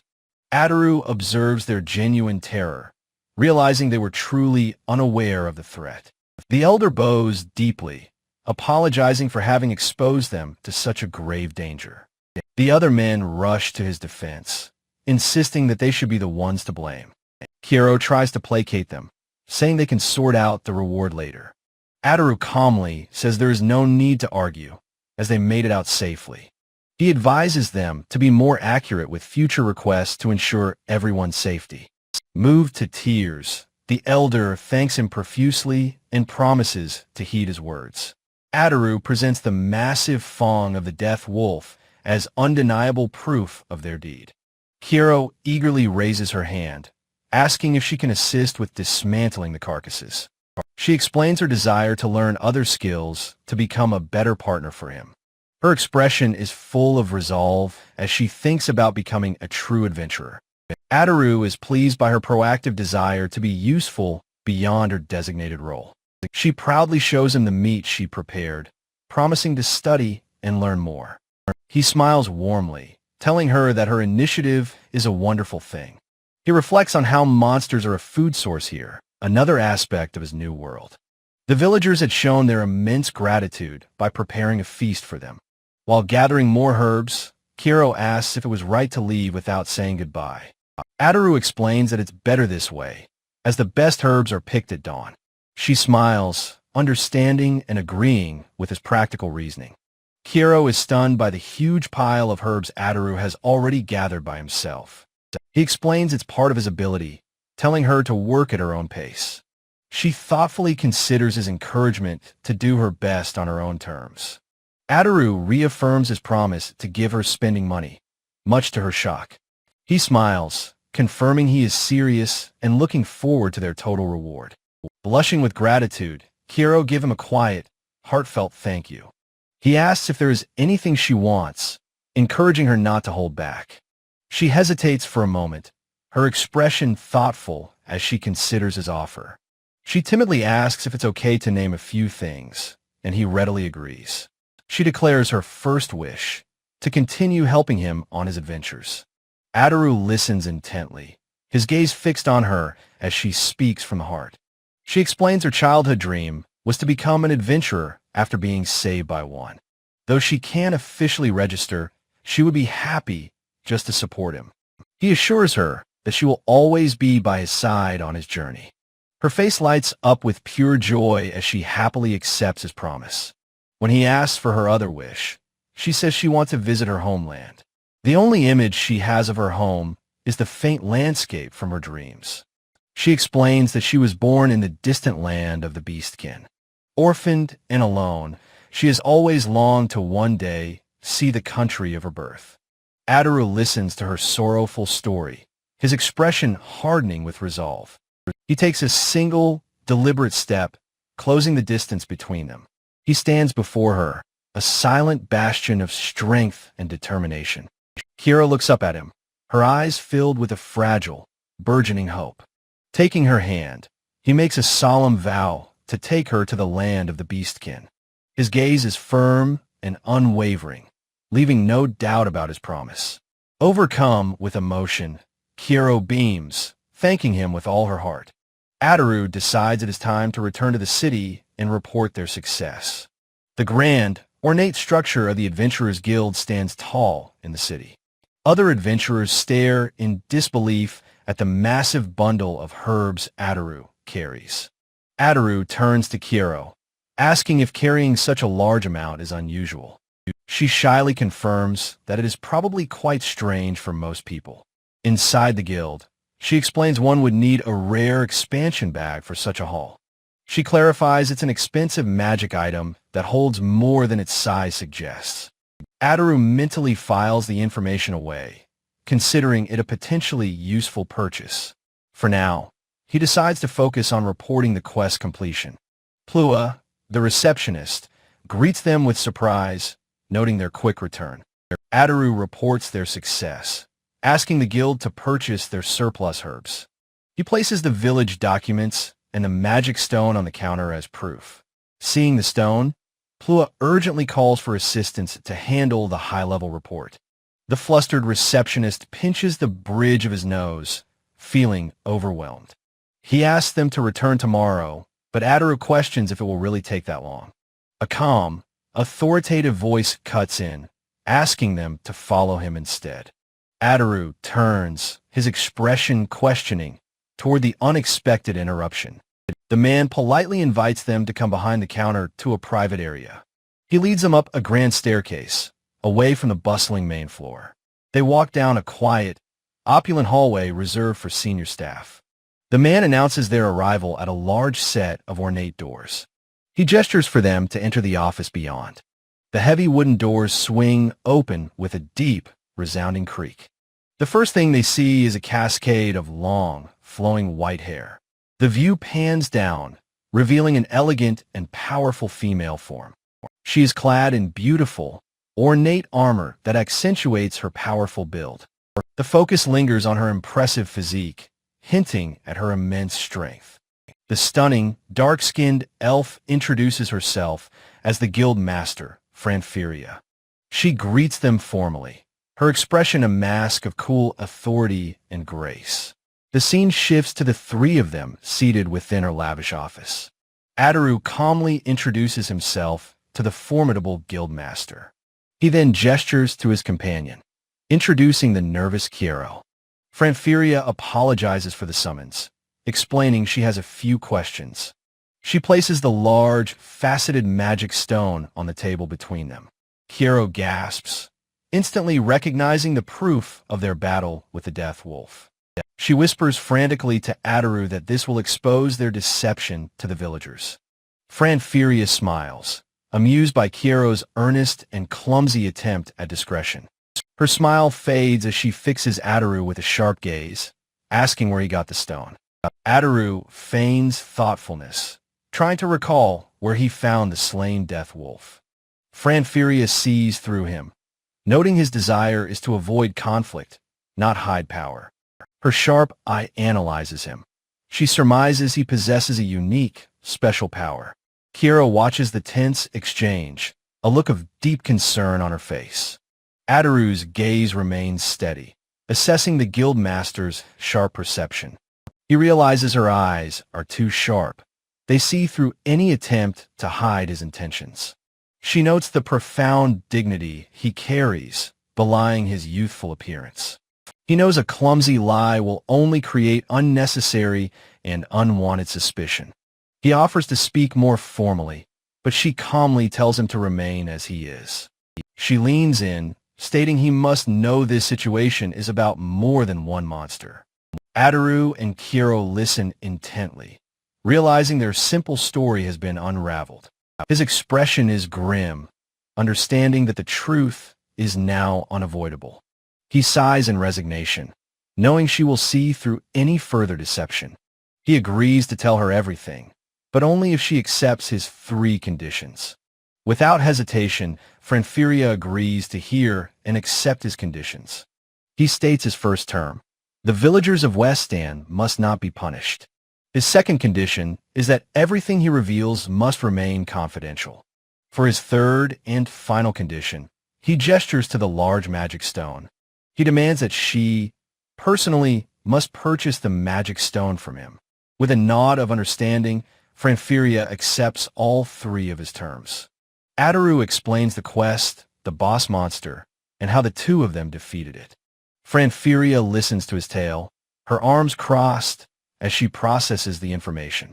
Kiero and Ataru watch her reaction as he recounts the details of their battle. He visualizes his role, providing long-range support with his powerful weapon. Her analytical gaze takes in every detail of his carefully edited story. He explains his rifle is a magic weapon capable of devastating long-range attacks. She accepts his explanation, understanding an adventurer's need for secrecy. The guild master then turns her full attention toward the young Beastkin girl. Kiero looks up, surprised to be the new focus of the conversation. He continues, describing Kiero's vital role as the close-quarters combatant. He recounts how Kiero's attacks created an opening for his final, decisive shot. And that, he concludes with a casual air, is how they managed to win the fight. Kiero watches anxiously, her face showing a hint of nervous sweat. Franferia processes the story, her expression thoughtful and calculating. Ataru's gaze is steady, having revealed all that he is willing to share. The guild master's face is a mask of serious, silent contemplation. She finally speaks, acknowledging that his weapon is indeed an incredible tool. His story has been very informative, and she expects great things from him for the guild. She thanks him for his time, surprising Ataru with her sudden dismissal. She smiles warmly, assuring him that she has learned all she needed to know. As a reward, she offers to use her authority to register Kiero as an adventurer. Kiero is speechless, her eyes wide with pure, unadulterated shock. Ataru questions her authority, asking if she can truly make such an exception. She tells him not to worry, casually stating that this kind of thing happens. Kiero bows deeply in gratitude as Ataru accepts her generous offer. He reminds her of his final condition, the purchase of the magic stone. With a knowing chuckle, The guild master confirms she will uphold her deal. Ataru and Kiro turn and leave, Kiro giving a small, grateful bow. Franfiria watches from behind as the ornate doors close behind them. A cascade of white hair flows down her back as she stands alone in thought. She muses to herself that the adventurer named Ataru is quite interesting. Downstairs, Kiro places her hand on the glowing registration orb. The magic flows, and her official Adventurer's Guild card is created. She clutches the card to her chest, blushing with overwhelming happiness. Ataru congratulates her, noting how quickly her dream became a reality. It feels like a dream to her, as Plua explains she can now accept quests. Plua then apologizes for getting her caught up in his master's whims. Ataru reassures him they were lucky, as Kiro expresses her immense joy. A commotion erupts. Someone shouts for aid for an injured man. A wounded adventurer gasps that his injuries don't matter. He must report. The scout struggles for breath as Ataru watches with a grim expression. He shouts the terrible news. A great horde of monsters is approaching the city. Ataru and Kiro stand ready, their expressions hardening at the grave news. The scout pushes through the crowd, shouting for them to let him pass. Plua asks the scout Adams, what has happened to cause such a panic? Adams warns him that a terrible number of monsters are heading for this city. Plua kneels, urging him to calm down and take a deep breath. Gasping, Adams asks if the guild staff knows of the northern forest. He reveals that a massive swarm of monsters has gathered in that location. Some adventurers scoff, saying a monster swarm isn't that unusual. Adams insists this is no small swarm. The numbers are well over 100. Plua's eye widens in shock at the incredible number of reported monsters. Plua asks how he can be certain. Adams reveals his presence detection ability. He explains he felt an unbelievable presence and fled back on his horse. The memory and the frantic ride have left him completely exhausted. Kiro approaches him tentatively, offering a cup of water for his thirst. Ataru steps forward, asking Plua directly if the situation is truly that bad. Plua's face is grim as he confirms it is an extremely dire situation. He explains that this phenomenon is known as a monster stampede. Ataru understands that if Plua is this tense, they must act immediately. Ataru asks for the plan. Plua intends to check records of past incidents. Suddenly, a calm voice announces that they will take over from here. Franfiria descends the grand staircase, her presence commanding the entire hall. The crowd of adventurers is stunned into silence by her sudden appearance. They whisper amongst themselves, shocked to see the legendary guild master. She confirms the monster horde is heading for their city, Lif. She announces a subjugation battle with a reward of 5 silver coins. The adventurers listen to her terms, their expressions a mix of fear and greed. The quest is named the Monster Subjugation Battle, and all others are suspended. One adventurer eagerly agrees, excited by the prospect of easy money. A hooded girl declines, fearing she would not survive such a chaotic battle. Kiro turns to Ataru, asking him what their course of action will be. Ataru realizes Franfiria made this announcement knowing they were present. He looks up at the guild master, understanding her strategic calculation. Franfiria meets his gaze with a faint, knowing smile on her lips. He smiles back wryly, understanding that they have no choice but to accept. Kiro watches their silent exchange, a worried and confused look on her face. Ataru asks Plua how they will judge kill counts in the chaos of battle. Plua explains a special effect on the guild card will record their kills. He tells them to simply accept the quest at the counter, as usual. Ataru coolly processes the new information about the guild cards. His thoughts turn to Lord Grin and Arshuna, hoping they are safe. He turns to his partner, declaring they will accept the subjugation quest. Kiro responds with a bright, enthusiastic yes, ready for the fight. Ataru sighs as a trio of brutish adventurers blocks their way. He calmly states that the guild master has removed all rank restrictions. The adventurers yell furiously, not caring about the rules. Their leader, Rosic, sneers that he won't let a rookie have it easy. A commanding voice suddenly cuts through the noise, demanding silence. The guild master, Franferia, makes an imposing entrance on the grand staircase. She announces that every adventurer is needed to face the coming threat. Rosic points at Ataru, suggesting he'll just take the fee and run. His D-rank party boasts, so Franferia proposes a competition. She explains the loser must forfeit their entire reward to the winner. Rosic stammers, clearly unwilling to agree to such risky terms. Franferia raises the stakes, adding 20 gold coins from her own purse. She turns her sharp gaze on Ataru, asking for his decision. Ataru calmly agrees, trusting the accuracy of the guild card's count. Rosic sweats, pressured by his companion who asks if he is afraid. Other adventurers mock him, offering to take his place in the wager. Urged on by his men, Rosic explodes, shouting he never refused. His party agrees, certain they cannot possibly lose to an F-ranker. The surrounding adventurers eagerly begin placing bets on the outcome. A few guild staffers whisper rumors of the rookie who beat a death wolf. Ataru and Kiero stand with Franferia amidst the buzzing crowd. Franferia smirks, admitting she orchestrated the bet to stir things up. Kiero looks on with wide-eyed surprise at the guildmaster's scheme. Ataru simply exhales, having already figured out her clever plan.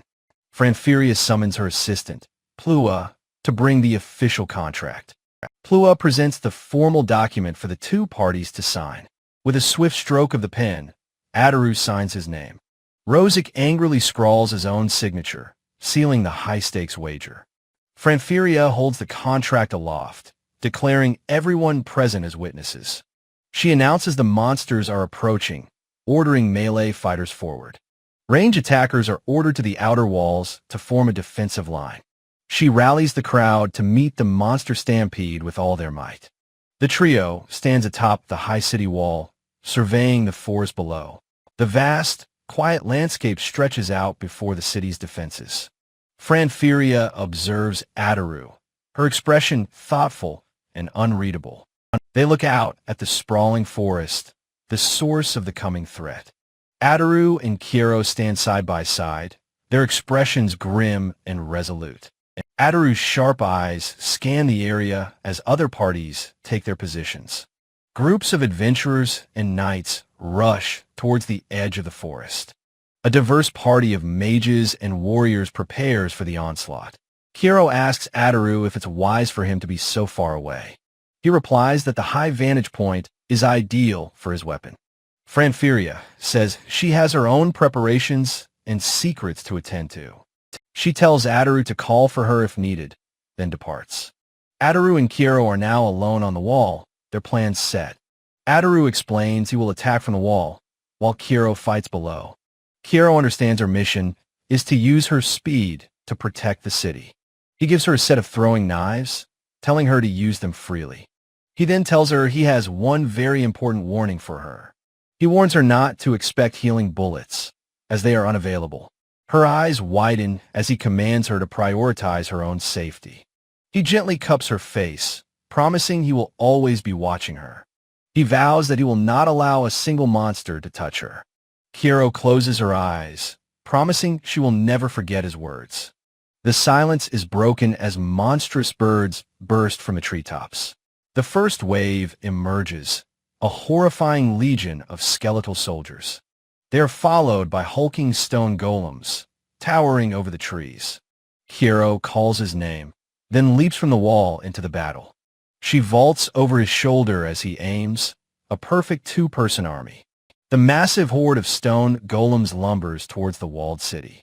The city's defenders charge forward to meet the monstrous tide. With a mighty war cry, the knights and adventurers clash with the enemy. The front line struggles, their weapons clashing against the monsters. A stone golem's massive fist sends knights flying through the air. The defenders cry out in frustration at the overwhelming numbers. Goblins and orcs prepare to swarm the faltering defensive line.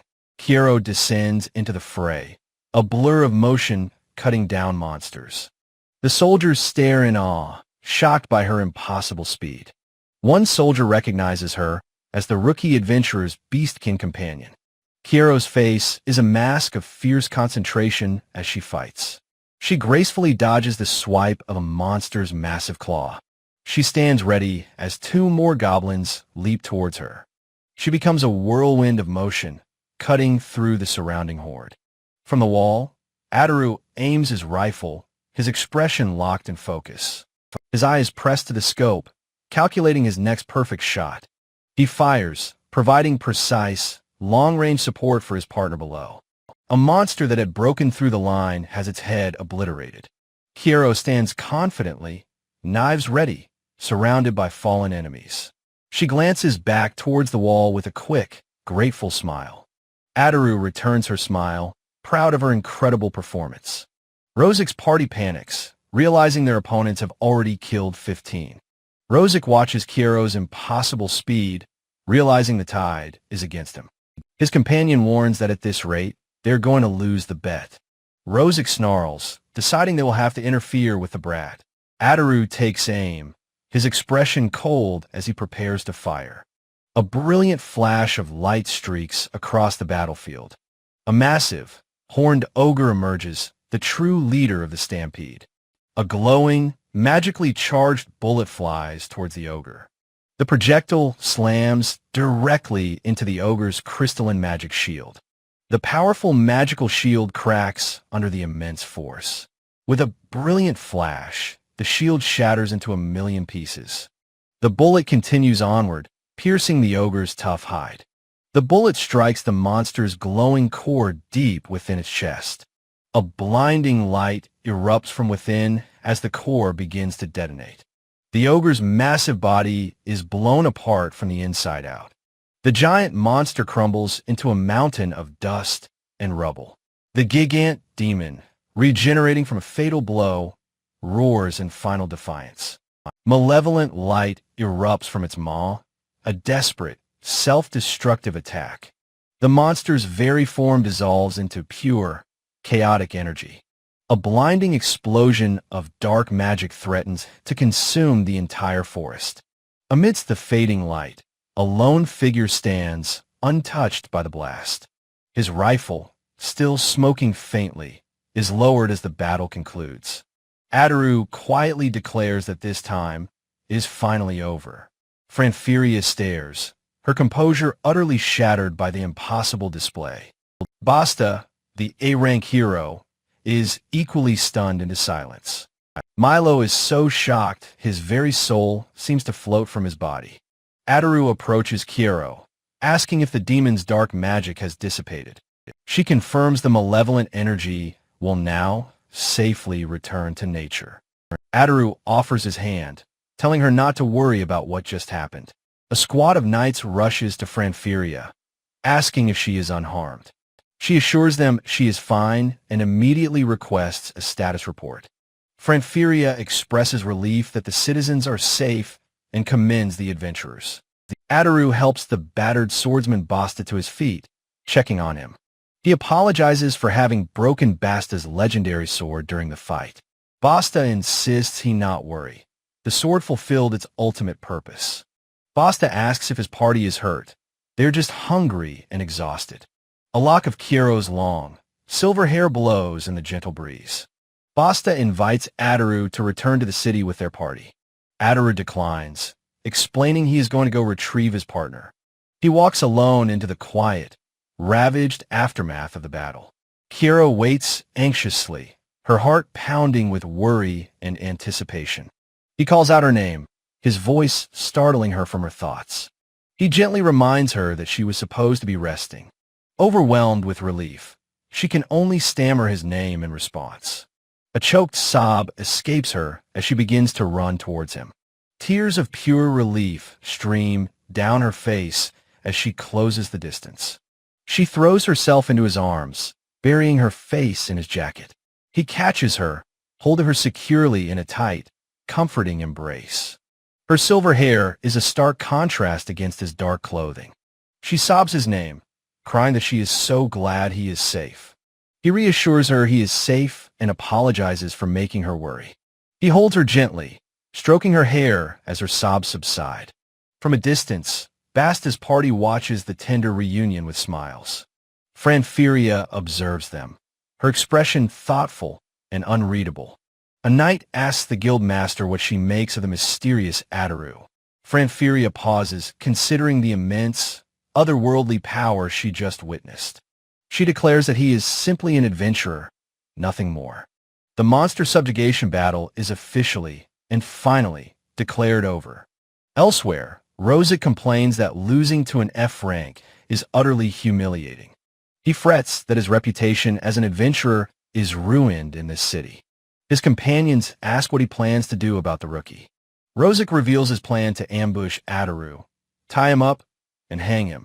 He smirks, planning to wait for Ataru after the battle concludes. His cronies sweat, suddenly sensing a strange, unseen presence. On the battlefield, Kiero fought relentlessly, a whirlwind of deadly grace. Rosic had watched from hiding, noting she was completely focused on the monsters. From afar, Ataru had the cowards in his sights, ready to teach a lesson. He mused that they would soon learn the consequences of their actions.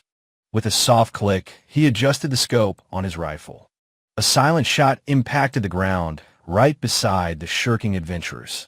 The trio jumps in surprise, looking around for the source of the attack. Rosic wonders aloud what the noise was and where it came from. He dismisses it as a coincidence and tells his men to move out. Unseen, the specialized bullet had impacted Rosic's sword hilt. The magic of the bullets spread silently through their metal weapons.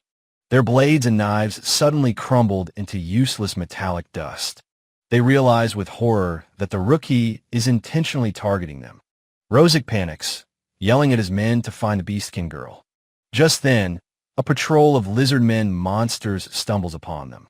Disarmed and cornered, the cowards can only scream in abject terror. The lizardmen descend upon them with snapping jaws and sharp claws. On the front line, Kiero pauses, thinking she heard a distant scream. She reflects on how much stronger she has become during the fight. She is determined not to sustain any injuries that would worry Ataru. Knowing he is always protecting her, she resolves to fight her best. Though her throwing knives are broken, her magic weapon is still perfect. She declares she can still fight and be of use to her master. From the wall, Ataru works the bolt of his rifle with efficiency. He remarks that now he can finally concentrate on the battle. Franferia, standing beside him, marvels at his strange weapon. She admits she has never seen anything like it or his abilities. She takes a confident step forward on the high stone wall. She notes that he must trust Kiero greatly to let her fight freely. Franferia informs him their kill count already surpasses most A-rankers. Ataru's interest is piqued by her surprising statement. He asks if kills from this distance are counted by the guild card. She explains the card's ancient, highly accurate counting mechanism. Ataru is relieved to hear this, as it confirms their wager. Suddenly, Franferia's expression shifts to one of alarm. Ataru also senses a disturbing change in the flow of battle. They both look out from the wall towards the distant forest. The ground itself begins to tremble with heavy, rhythmic footsteps. Ataru senses that the forest itself seems to be crying out. He tells Franferia they need to increase their subjugation pace. He feels a deep, unpleasant premonition of what is to come. Franferia confirms she feels the same ominous presence spreading. She realizes with horror that the monster count is actually increasing. From the trees, a new wave of powerful wolf beasts emerges. Ataru grimly states that if the city is breached, it is all over. Franferia agrees, promising to coordinate with the other adventurers. She leaps from the wall, rushing towards the threatened front line. Ataru watches her go, wondering what new threat is about to appear. He raises his rifle, ready for the next phase of the battle. His shot rings out, striking a monster deep within the horde. The bullet punches through multiple enemies in a single, clean shot. In the forest, Milo bravely fights a massive, tusked boar-like beast. A knight in shining armor cries out as he thrusts his spear at a snarling orc. A young boy, his face bruised and bloody, lets out a pained cry amidst the chaos. The adventurers plead with their leader to retreat, warning that their magic is almost gone. But their leader refuses, shouting that their retreat would mean the entire line's collapse. He realizes with dawning horror that the number of monsters is not decreasing at all. Suddenly, the very earth before them begins to churn and shake violently. A grotesque, clawed hand made of pure shadow erupts from the soil. A monstrous, half-formed entity emerges from the darkness, its face a leering mask of malice. The party leader screams a desperate warning for everyone to get back from the danger. A wave of dark energy blasts the adventurers, sending them flying through the air. A knight cradles his fallen comrade, screaming for a healer who is not there. The party finds themselves completely surrounded, their situation utterly hopeless. The leader agonizes over his decision, knowing the city is at stake if they fail. He tightens his grip on his weapon, his resolve hardening against the impossible odds. A sudden, impossible wave of cold washes over the battlefield, freezing the monsters solid. The party leader stares in absolute shock at this miraculous turn of events. The charging monsters are instantly encased in jagged, crystalline shards of ice. With a deafening crack, the frozen monsters shatter into a million glittering fragments. The exhausted adventurers look up in awe at the source of their salvation. The guild master, Franferia, descends, announcing that she is joining the front line. The adventurers cry out in disbelief, recognizing the legendary guild master. She is the great S-rank hero who once defended this very city from harm. The young boy cheers that they are saved, but the leader knows she retired long ago. He worries that she may no longer possess the strength of her glory days. Franferia raises her glaive, asking if the horde truly knows her title. A brilliant, ethereal light erupts from her, bathing the entire battlefield. The light coalesces into a powerful, swirling wave of pure magical energy. Tendrils of holy light lash out, striking the monsters in the horde. A goblin is caught in the blast, its body beginning to transform. The monster's flesh hardens, turning into solid, unmoving stone. A massive beastkin monster is petrified mid-charge, its form frozen in time. The entire front rank of the monster army is turned to stone in an instant. The petrified monsters then crumble into dust and rubble, utterly obliterated. The adventurers can only gasp in awe at the guild master's incredible power. Her true title is revealed in a flash of light. Saint. She is the legendary Ice Witch Franferia, a name spoken in reverence. She stands alone before the remnants of the petrified army, a solitary figure of power. The young boy marvels at this unbelievable display, a level of power beyond comprehension. Franferia warns everyone to fall back, announcing she will use a wide area spell. She closes her eyes, beginning a complex, multiversed magical incantation. Her hands weave intricate patterns in the air, gathering immense power. The spell continues to build, the air itself crackling with energy. Her elegant hands complete the final, delicate gestures of the powerful spell. She unleashes her ultimate attack, a wave of absolute zero energy. A colossal pillar of ice erupts from the ground, freezing the entire battlefield. The shockwave of pure cold races across the forest floor towards the city. The remaining monsters are flash frozen, trapped within a massive glacier. On the distant city walls, the adventurers erupt in a joyous, triumphant cheer. Franferia stands amidst the frozen wasteland, her powerful spell complete. She admits to herself that using this magic after so long is incredibly draining. She knows this powerful spell has only bought them a little time. From his high perch, Adaru observes that the monster's advance has stopped. But he tells Kiero that the unsettling feeling he had before has not gone away. He decides to thin the monster's numbers before something else can happen. The massive glacier of magical ice begins to groan and crack under pressure. With a deafening roar, the ice shatters, releasing the monsters trapped within.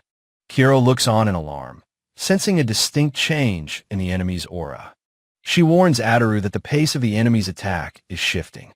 A new, powerful ape-like beast emerges from the shattered ice, roaring. Kiro immediately leaps into action to intercept the formidable new foe. Ataru calls out her name in concern, his gaze locked on her through his scope. Kiro realizes this direction is a blind spot for Ataru's long-range support. Her sharp beastkin ears twitch, sensing the overwhelming power of her opponent. Her eyes widen in shock at the creature's terrifying presence. The hulking, ape-like monster lunges at her with ferocious, deadly intent. A vision of splattering blood flashes, a premonition of the danger to come. Franfuria looks at her hand in shock as it's splattered with black, viscous blood. She holds up her hand, realizing what this strange, dark substance is. A powerful mass of demonic essence is breaking through her ice barrier. The ground begins to tremble and break apart with immense, unnatural force. The adventurers on the front line point in terror at what is emerging. A soldier screams in abject fear, while another tries to help a fallen comrade. Franfuria realizes with dread that something truly terrible has arrived. The Gigant Demon, a tyrant from the demon world, stands fully revealed. The adventurers panic, questioning how such a powerful monster could be here. Franfuria understands that the demon's aura was summoning the endless horde. The desperate battle between Kiro and the powerful ape beast rages on. Kiro fights with every ounce of her strength, matching the beast blow for blow. She grits her teeth, pushing her body to its absolute physical limit. The ape beast finally lands a powerful blow, sending her flying backward. The monster roars in triumph as it overpowers the exhausted girl. Kiro grits her teeth, trying to brace herself for the crushing impact. She is thrown violently to the ground, crying out in shock and pain. Ataru jumps to his feet on the wall, crying out her name in alarm. Dazed, Kiro looks up from the ground and whispers his name. The scene pans over the quiet, distant forest and the silent mountains. Ataru assesses her, noting no major injuries but that her body is exhausted. He realizes it is his duty as her master to manage her condition. He thinks to himself that he should have been more careful. He tells Kiro that he was watching her and that she should now rest. He knows that her exhausted body has already reached its absolute limit.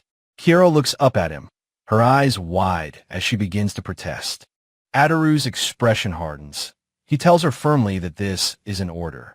Tears well in Kiro's eyes, understanding the weight of his command to be safe. Ataru gently kneels before his partner, his hand outstretched in a kind gesture. He tells her she fought more than enough, praising her for her valiant efforts. His eyes are filled with determination as he tells her to leave the rest to him. He gently takes her hand in his, sealing his promise to protect her. Tears streaming down her face, she finally accepts his command to stand down. "I understand, Ataru-sama," she whispers, her role in the battle now complete. With blinding speed, Ataru moves like a flash of light across the battlefield. As he races towards the front line, a growing sense of unease grips him. This feeling, he realizes, is far more dangerous than the Death Wolf's presence. He accesses his bullet control system, knowing normal rounds will be insufficient. He resolves to use a more powerful magic array for the coming threat. Franfuria desperately orders the exhausted adventurers to fall back from the front line. The strain of holding back the horde is clearly taking its toll on her. With a thunderous crash, the Gigant Demon shatters her wall of ice. She realizes she was naive. Her ice magic has its limits against this foe. Suddenly, Basta and his party arrive, declaring they will join the fight. She insists she is enough, ordering them to retreat and rally the others. She urges them to hurry, as their strength is needed to protect the citizens. Basta hesitates, torn between his duty to fight and his orders to retreat. Milo protests, leaving her, but Basta insists they must trust her judgment. Her companions voice their worry, reluctant to leave Franfuria to face the danger alone. Basta resolves to rally the chaotic adventurers to reform the city's defenses. Franferia watches them go with a sad but understanding smile. "We leave it to you, Guild Master," they shout, rushing back to the city. Alone now, Franferia faces the colossal gigant demon as it lumbers forward.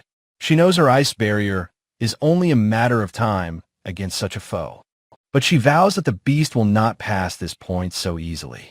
She stakes her very name and title as Guild Master on this final stand. With a powerful cry, she unleashes her Glacian Seagrune spell. A cage of razor-sharp ice erupts from the earth with a deafening crackle. The demon's immense strength begins to shatter the magical prison around it. With a furious roar, the gigant demon breaks completely free from the ice. It glares down at her, its rage palpable and its power undiminished. Panting, she knows she has only bought the city a few precious moments. She entrusts the city's fate to the other adventurers as her strength fails. Suddenly, Ataru appears at her side, catching her before she can collapse. "Ataru-san," she gasps, shocked to see him on the front line. He explains his bad premonition brought him here, having already sent Kiro to safety. He coolly suggests they greet the source of the entire monster stampede. "That thing," he mutters, acknowledging it looks as dangerous as he imagined. He asks if she is all right after using such a powerful technique. She urges him to leave her and fall back with the other adventurers. He considers retreating, acknowledging the strategic advantage of the city walls. But with their forces halved, a single breach in the wall would be catastrophic. He concludes they must defeat the demon here and now to change their fate. He turns to the exhausted guild master, a new, desperate plan forming. He reveals he has a way to restore her strength and asks if she can fight. Surprised but resolute, she confirms that she can indeed still fight. "Understood," he says, his gaze shifting back towards the monstrous threat. He raises his rifle, shouting her name and demanding that she trust him. Closing her eyes in acceptance, she places her trust completely in him. The bullet hits, not with pain, but with a brilliant, restorative light. The warm energy flows through her, mending her weary body and spirit. Her eyes fly open in disbelief at the miraculous sensation of renewal. She looks down at her own body, feeling her power completely restored. She exclaims in astonishment that her condition has been perfectly restored. "Ataru-san," she asks, her voice full of awe. "Just what are you?" He notes that she seems fine now, his attention already elsewhere. "All right," he says, taking a firm step towards the impending battle. He turns his head slightly, preparing to lay out the plan. "Let's begin the subjugation of that big guy," he declares grimly. He asks if she has a method to defeat it, and she confirms she does. She explains it has a demon core that must be destroyed to kill it. He correctly deduces the core must be hidden in a difficult-to-reach location. She confirms it's deep within the beast's body, a major problem indeed. It lies deep within its left breast, protected by unnaturally tough skin. Her words remind him of something, and she reveals she once fought one. She recalls that victory was only possible due to a legendary weapon. The weapon's power allowed a strike to reach the core, but it was still a desperate fight. Without such an item, he knows their only option is to overwhelm it. But they are alone. The other adventurers have already retreated to the wall. He doubts even his rifle could destroy the hidden core in a single shot. Franferia's grim expression shows that she understands their dire predicament. But Basta's party returns, declaring they overheard the plan and will help. Surprised, she asks why they have returned from the city's defensive line. They explain the wall is secure, and they couldn't bear to leave her alone. Basta pleads, insisting they still have the strength to fight and want to help. She gratefully accepts their offer, but worries it's too dangerous in their state. They insist on helping, even if only to act as shields for her. Ataru looks to Franferia, a silent question passing between them. She knows their help would guarantee success, if only they could be restored. She turns to Ataru, and the party realizes he has such a power. With a hopeful smile, she asks if he can restore all of them. He reluctantly agrees, warning them to keep this power an absolute secret. Basta introduces himself as an A-rank adventurer, pledging his discretion. Milo, a B-rank, cheerfully introduces himself, promising they can be trusted. The B-rank mage Winona shyly explains that she is a solo adventurer. All right, Adaru says, selecting the healing bullet and ordering them to turn around. He fires, striking the three adventurers with bullets of pure, restorative light. The energy washes over them, mending their bodies but disintegrating their clothes. What is this? They shout, amazed at their complete and miraculous recovery. The ice prison around the demon begins to groan, nearing its breaking point.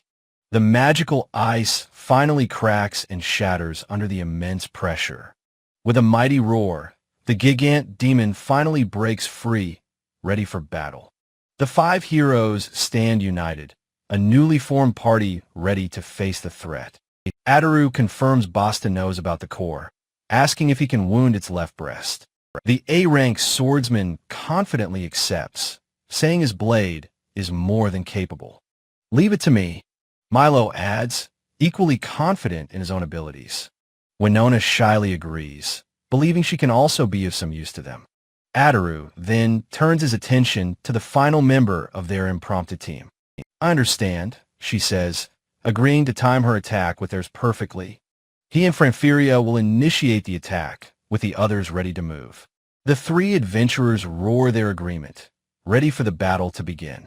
The ground trembles as the gigant demon begins its thunderous charge. Franferia leaps forward, a graceful blur of motion intercepting the colossal beast. She slides into position, her glaive ready to strike the first blow. Jagged shards of magical ice shatter through the air with force. Franferia gracefully swings her massive glaive at the hulking demon. The ice crystals pierce the demon's tough hide, drawing its ire. It throws its head back, roaring in a mixture of pain and fury. A colossal fist crashes down, narrowly missing the agile guildmaster. Milo shouts from the sidelines, completely in awe of Franferia's power.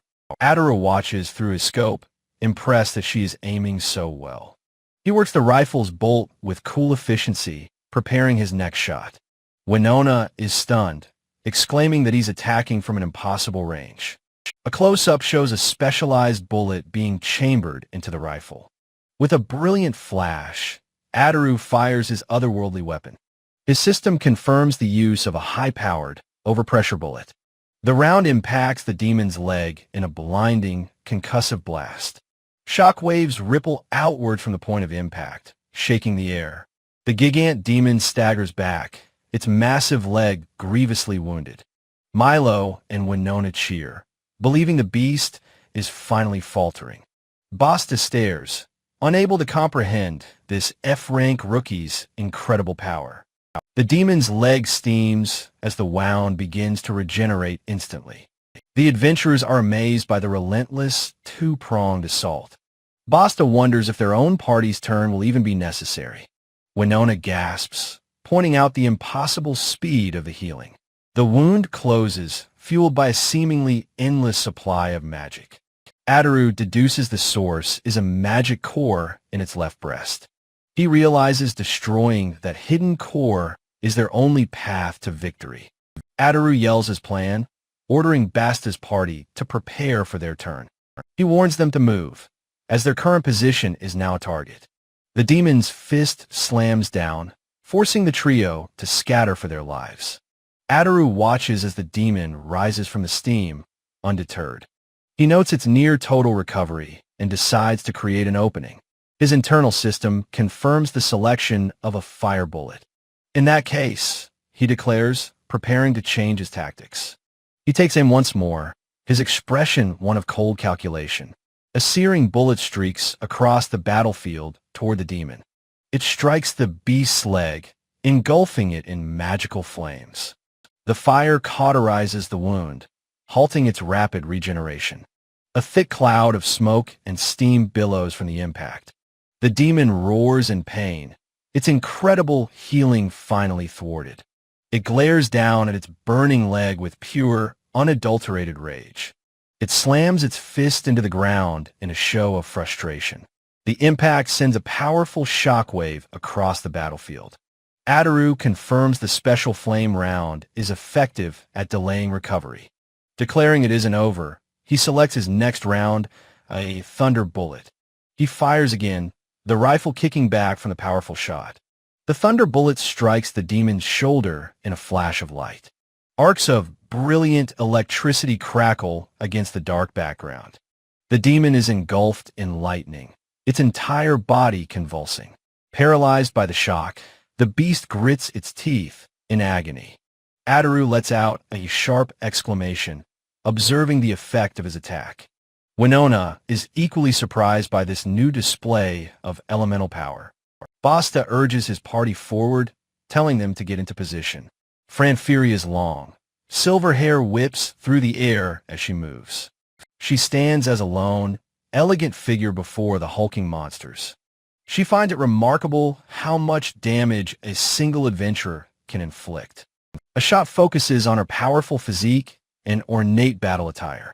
She launches herself forward, her glaive a blur of motion. She thinks fighting with Ataru reminds her of her old adventuring days. With renewed vigor, she declares that she will not be outdone. The demon roars, having shaken off the paralyzing electrical charge. It is immediately struck again, this time in the chest by Ataru. The beast is battered, staggering amidst clouds of smoke and dust. It lashes out blindly, trying to hit its unseen tormentors. Franfiria's ice shards pepper its face, a relentless, stinging assault. The ice shatters against its hide, unable to inflict a deep wound. Franfiria stands her ground, glaive at the ready, her face grim. Her long hair flows behind her as she confronts the monster. The demon grits its teeth, enduring the constant barrage of attacks.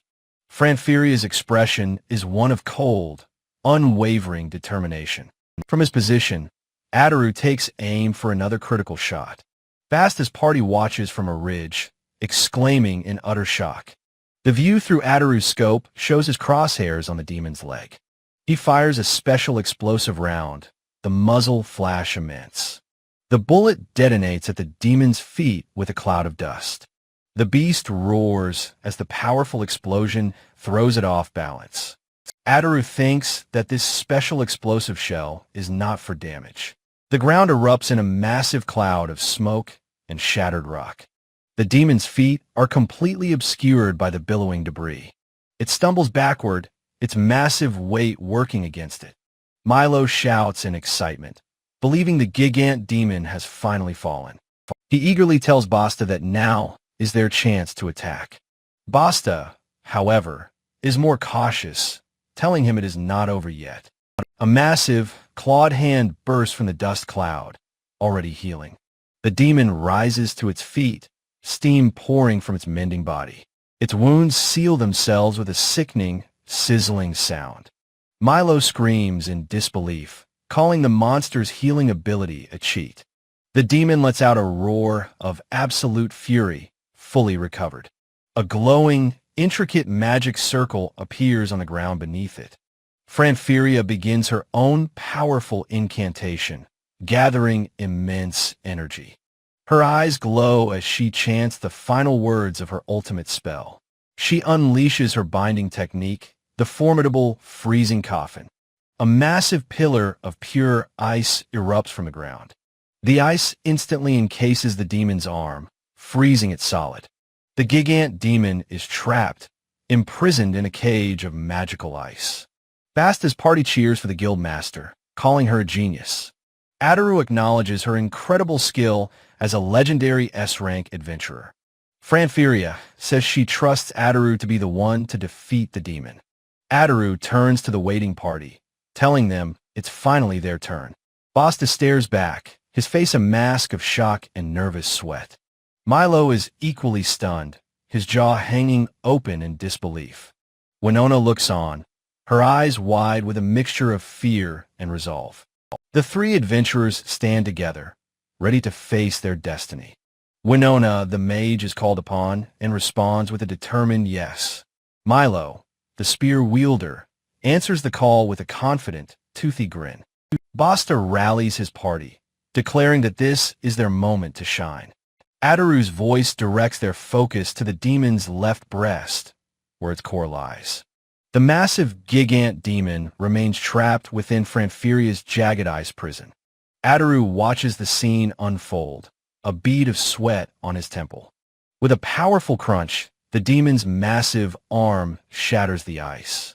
Adaru is shocked by the creature's overwhelming strength, exclaiming his disbelief. Milo charges forward, telling his leader to leave the opening to him. With a mighty leap, Milo brings his spear down with all his might. He lets out a ferocious war cry as his attack makes contact. The demon's arm shatters, but the creature itself is far from defeated.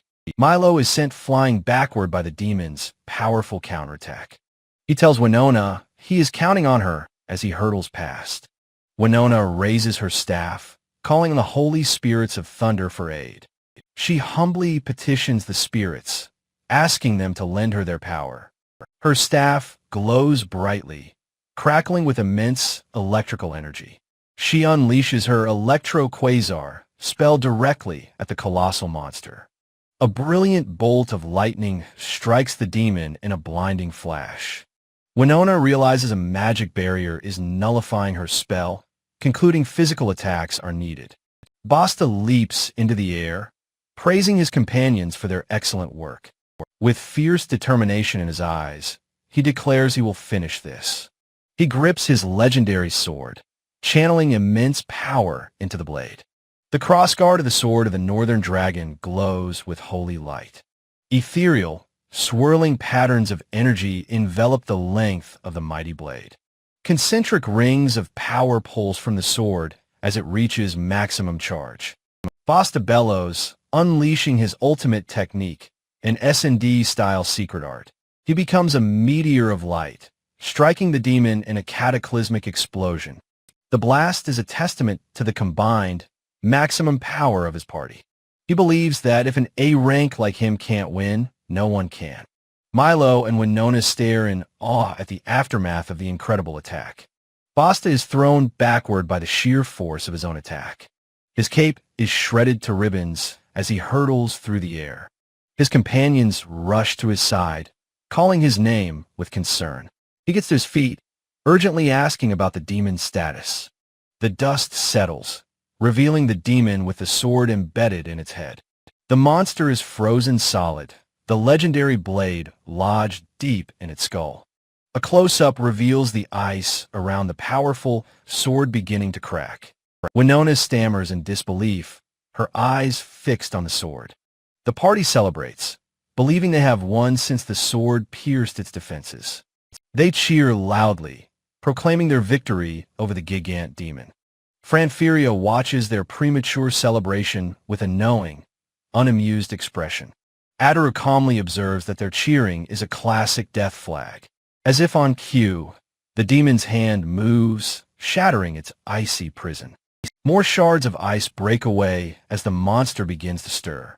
The gigant demon breaks free, its immense back flexing with renewed power. Basta cries out in disbelief, realizing his ultimate attack has failed. He asks in horror if his sword failed to reach the creature's core. The demon's massive hand grips the hilt of the sword in its head. The demon roars, wondering what this insignificant creature is trying to accomplish. Winona realizes with horror it's converting its magic for a final, dark attack. Basta and Milo look on, shocked, wondering what she means. Franfuria explains that such powerful dark magic would curse the entire region. The land would be blighted, becoming a demon land, uninhabitable for centuries.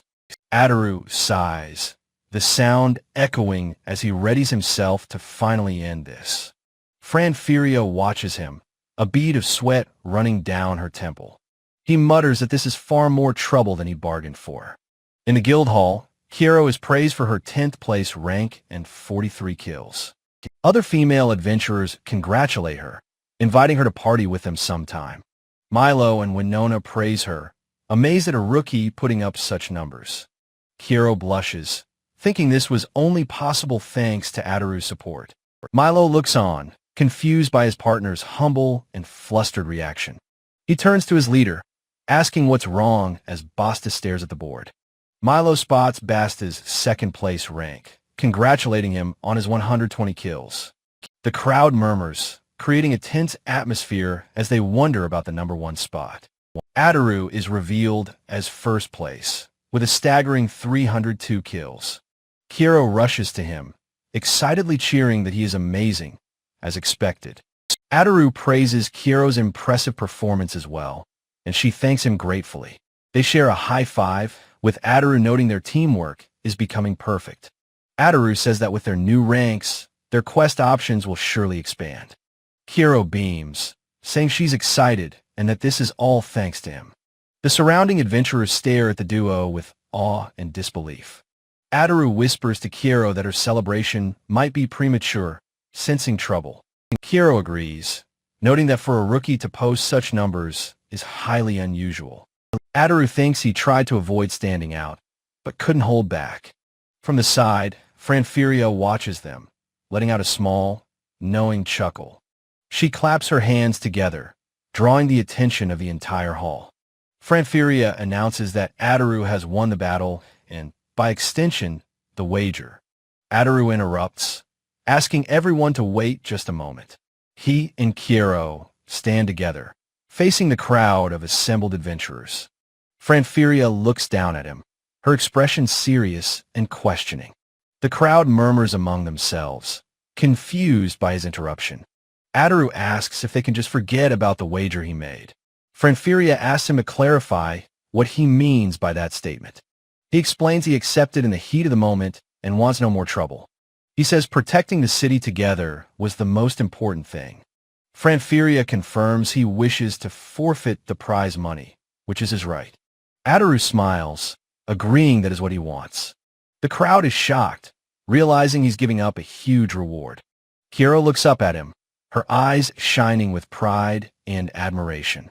Franfiria instructs Plua to hand the betting contract over to Ataru. Plua presents the signed, magically sealed document to him. Ataru takes the contract as Kiro looks on with a happy smile. With a decisive motion, he rips the binding contract in two. He raises his hand in victory as the entire hall erupts in cheers. Plua announces the start of the reward process, directing adventurers to line up. Ataru wonders aloud which of the rank-specific lines they should get in. Franfiria's voice stops them, asking Ataru to please wait for her. She says she has something important to discuss and invites them to her room. Ataru and Kiro exchange a serious look, understanding the gravity of the summons. In a sunlit, opulent office, the debriefing begins. A delicate teacup is set down with a soft clink. Franfiria discusses the reward for the subjugation battle. The problem, she declares, is Ataru himself. Ataru wonders if his high kill count was too much. No, Franfiria says the issue is something else entirely. Confused, Ataru asks what other problem there could be. She points out he delivered the finishing blow to the Gigant demon. Ataru insists it was a team effort with her and Basta. She counters that the battle was only won because of him. Kiro listens as Franfiria mentions an additional reward. The disaster was so great, a fitting reward is almost impossible. Ataru says a normal payment, like the others, is fine. But Franfiria states her own pride will not allow it. As a substitute for a reward, she offers him herself. On the street, Ataru blankly asks who the approaching thugs are. Kiro reminds him they're the D-rank party from the wager. Rosic explodes, asking if Ataru is still trying to mock them. He then admits he actually came to thank him. Ataru is perplexed, questioning why they would thank him. Rosic's companion explains that canceling the bet saved them. They would have been seriously injured and lost everything. Ataru coolly states his only priority was protecting the city. The city is safe because all the adventurers fought together. He says they should have learned their lesson about selfishness. Kiro watches the strange exchange with a puzzled look. One of the thugs admits they were desperate because of a large debt. Rosic shushes his friend for revealing their financial troubles. He concedes their exceptional promotions are well-deserved. Ataru dismisses their own success as just a fluke. Rosic fiercely disagrees, declaring that he trusts his own eyes. He is cut short by a sudden shock, crying out in pain. A mob spots them, and Rosic clutches his head in despair. Angry shopkeepers rush forward, demanding they pay their debts. The party panics, realizing they've been found and must flee. The mob gives chase, vowing not to let them escape. Ataru muses that their reward money will surely be gone now. He suggests they visit Bob's shop, and Kiero happily agrees. Bob's greets them with tears of joy, having heard of their deeds. He insists on outfitting them for their next great adventure. Ataru asks about a short sword with a unique, special aura. Kiero feels a strange connection to another sword of beastkin origin. She shyly reminds Ataru she needs to replace her broken knives. Ataru turns to Kiero, preparing to ask her question. He asks if monster stampedes are a common occurrence.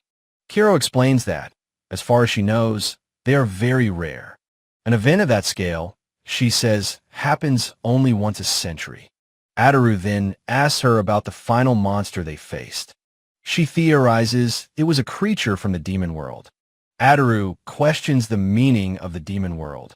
She explains it is a distant land ruled by a race of demons. Ataru considers the catastrophic implications of such an invasion. He falls silent, lost in his own grim thoughts. Noticing her quietness, he asks Kiero what is wrong. She feels guilty, thinking the battle was harder because of her. She wishes she were stronger and could have fought to the end.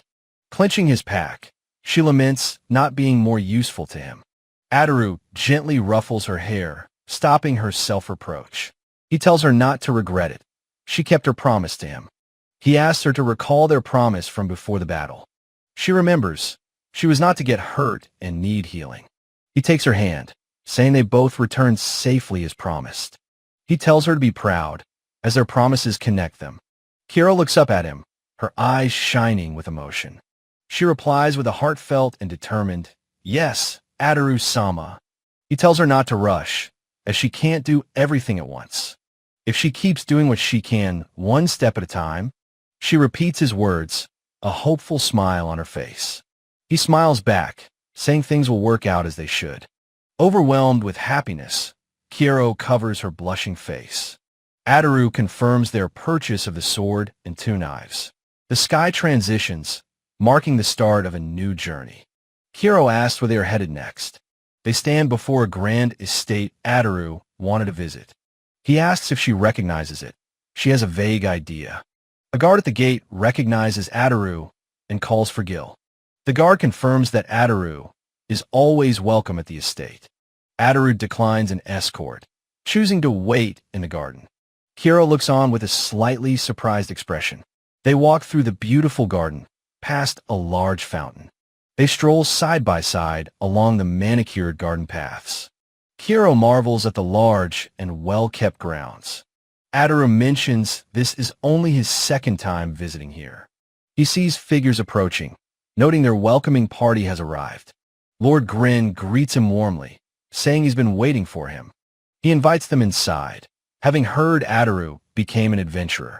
A girl's voice complains that her father didn't wait for her. Lord Grin gently scolds his daughter, Arshuna, for her outburst. Arshuna rushes forward, happily exclaiming she's been waiting. Kiero stares, wide-eyed and surprised by the enthusiastic greeting. Inside the grand estate, Lord Grin speaks of the recent battle. He explains they were worried, as information was chaotic. He is relieved to see Ataru is safe and thanks him again. He offers more funds, but Ataru politely declines the money. Ataru's gaze drifts towards Arshuna. Arshuna thanks him for protecting the city and visiting her. A close-up view of her shoulder is shown. Lord Grin begins to comment on his daughter's interest. Ataru introduces Kiero as his new traveling partner. Kiero looks up at him, her expression soft and attentive.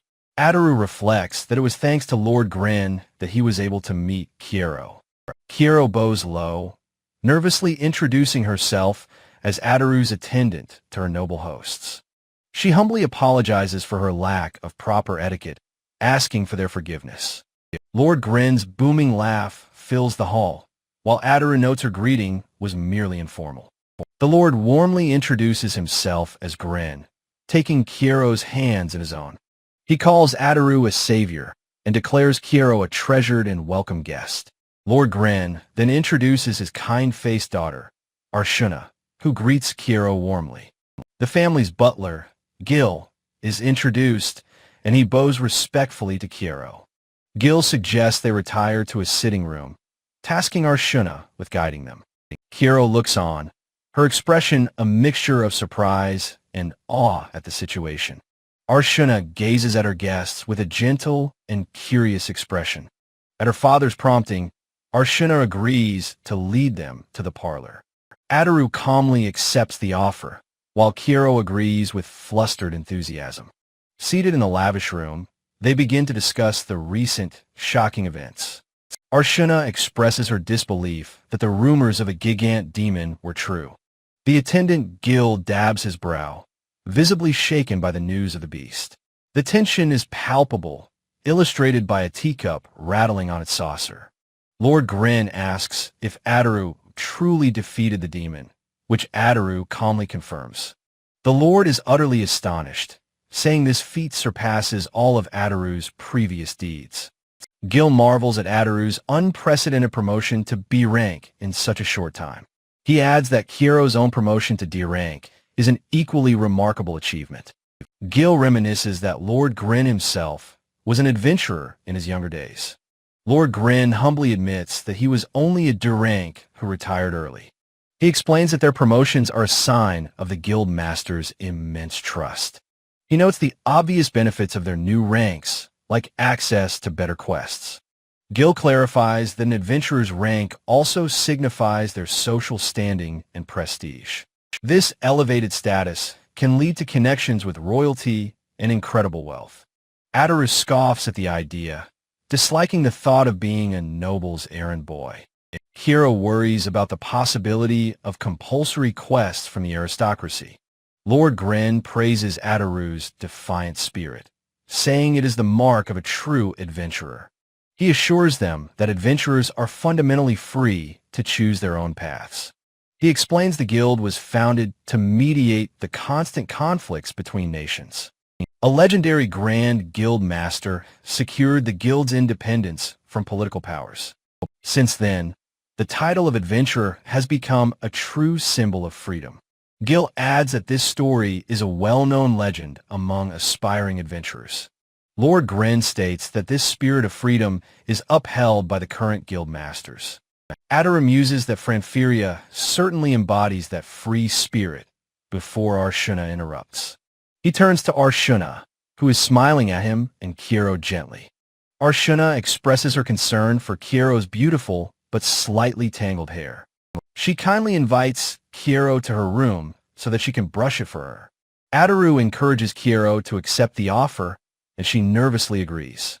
Arshuna happily leads Kiero from the room, eager to spend time with her. Lord Gren watches them go, hoping the two will become good friends. With the girls gone, Adaru sees an opportunity for a serious discussion. He turns to the men, ready to ask for information for their future journeys. The scene shifts to Arshuna's incredibly opulent and beautifully decorated bedroom. Arshuna kindly tells a very nervous Kiero to relax and feel at home. An ornate silver brush glides smoothly through Kiero's long, flowing silver hair. Arshuna compliments Kiero's hair, comparing its texture to that of flowing water. A blushing Kiero shyly thanks the noble girl for her kind compliment. The gentle, rhythmic brushing makes Kiero feel comfortable and drowsy. Her vision begins to blur as she senses movement behind her, feeling helpless. The silver brush clatters to the floor as Arshuna moves impulsively. Arshuna suddenly wraps her arms around Kiero from behind in a tight hug. Kiero's mind goes blank, her eyes spinning as she stammers in utter shock. Arshuna pulls back, seemingly just as confused by her own sudden action. The chapter ends on a cliffhanger, a loud sound effect of pure shock.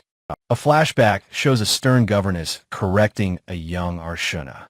The governess instructs her that she must always maintain a formal distance. She is told to endure the loneliness that comes with her high station. Young Arshuna forces a smile, promising her governess that she understands. She is called back to her carriage, away from the outside world. From the carriage window, she wistfully watches other children playing freely. She sees a group of commoner children laughing and holding hands in a circle. The children then share a warm, joyous group hug with one another. In the present, Arshuna's hand clenches at the painful memory of her isolation. The reflection in the vanity mirror shows her embracing Kiro tightly.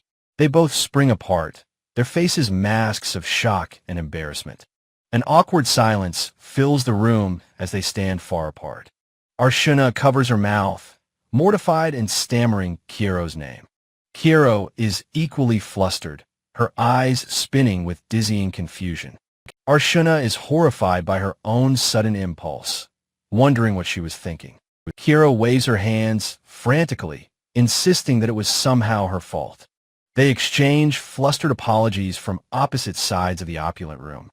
Arshuna starts coughing, and Kiro rushes to her side in concern. Arshuna assures a worried Kiro that she is fine, just a bit breathless. She apologizes again for surprising Kiro with the sudden, impulsive hug. Kiro looks at her, saying she understands the feeling behind the action.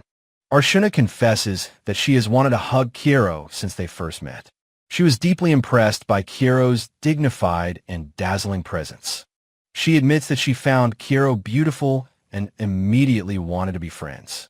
She laments that her upbringing made her forget how to be physically close. Overcome with embarrassment, Arshuna hides her face in her hands. Kiro looks at the vulnerable noble girl, unsure of what to say. Her eyes soften as she tells Arshuna she is genuinely happy to hear this. With a radiant smile, Kiro accepts her offer of friendship wholeheartedly. Arshuna looks up, her eyes shining with unshed tears of relief and joy. She hesitates, still worried that she might be a bother to Kiro. Kiro insists with all her being that Arshuna is no trouble at all. Arshuna is still overwhelmed by her emotions, feeling it is all too much. Kiro looks on with concern, asking what is wrong. The noble girl hides her face again, unable to contain her feelings. Kiro watches, her own face flushed with a mixture of emotions. Arshuna takes a single, determined step forward, closing the distance. She pulls Kiro into a second embrace, this one gentle and full of purpose. Arshuna whispers that Kiro is far more gorgeous and soft than she imagined. She reaffirms her belief that Kiro is incredibly kind and cute. Kiro looks up at her new friend, blushing as she offers a shy thank you. She admits that she feels a strange sense of peace in Arshuna's embrace.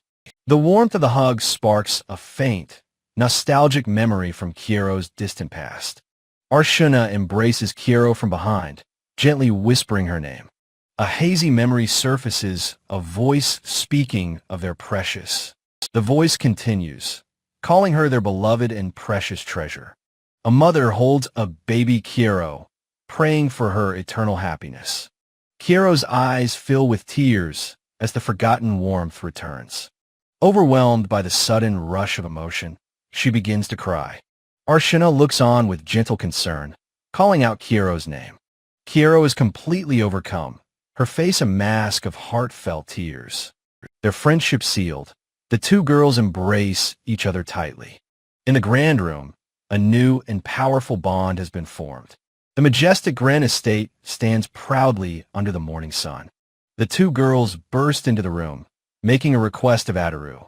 Arshuna asks if Kiro can stay the night, Kiro adding her plea.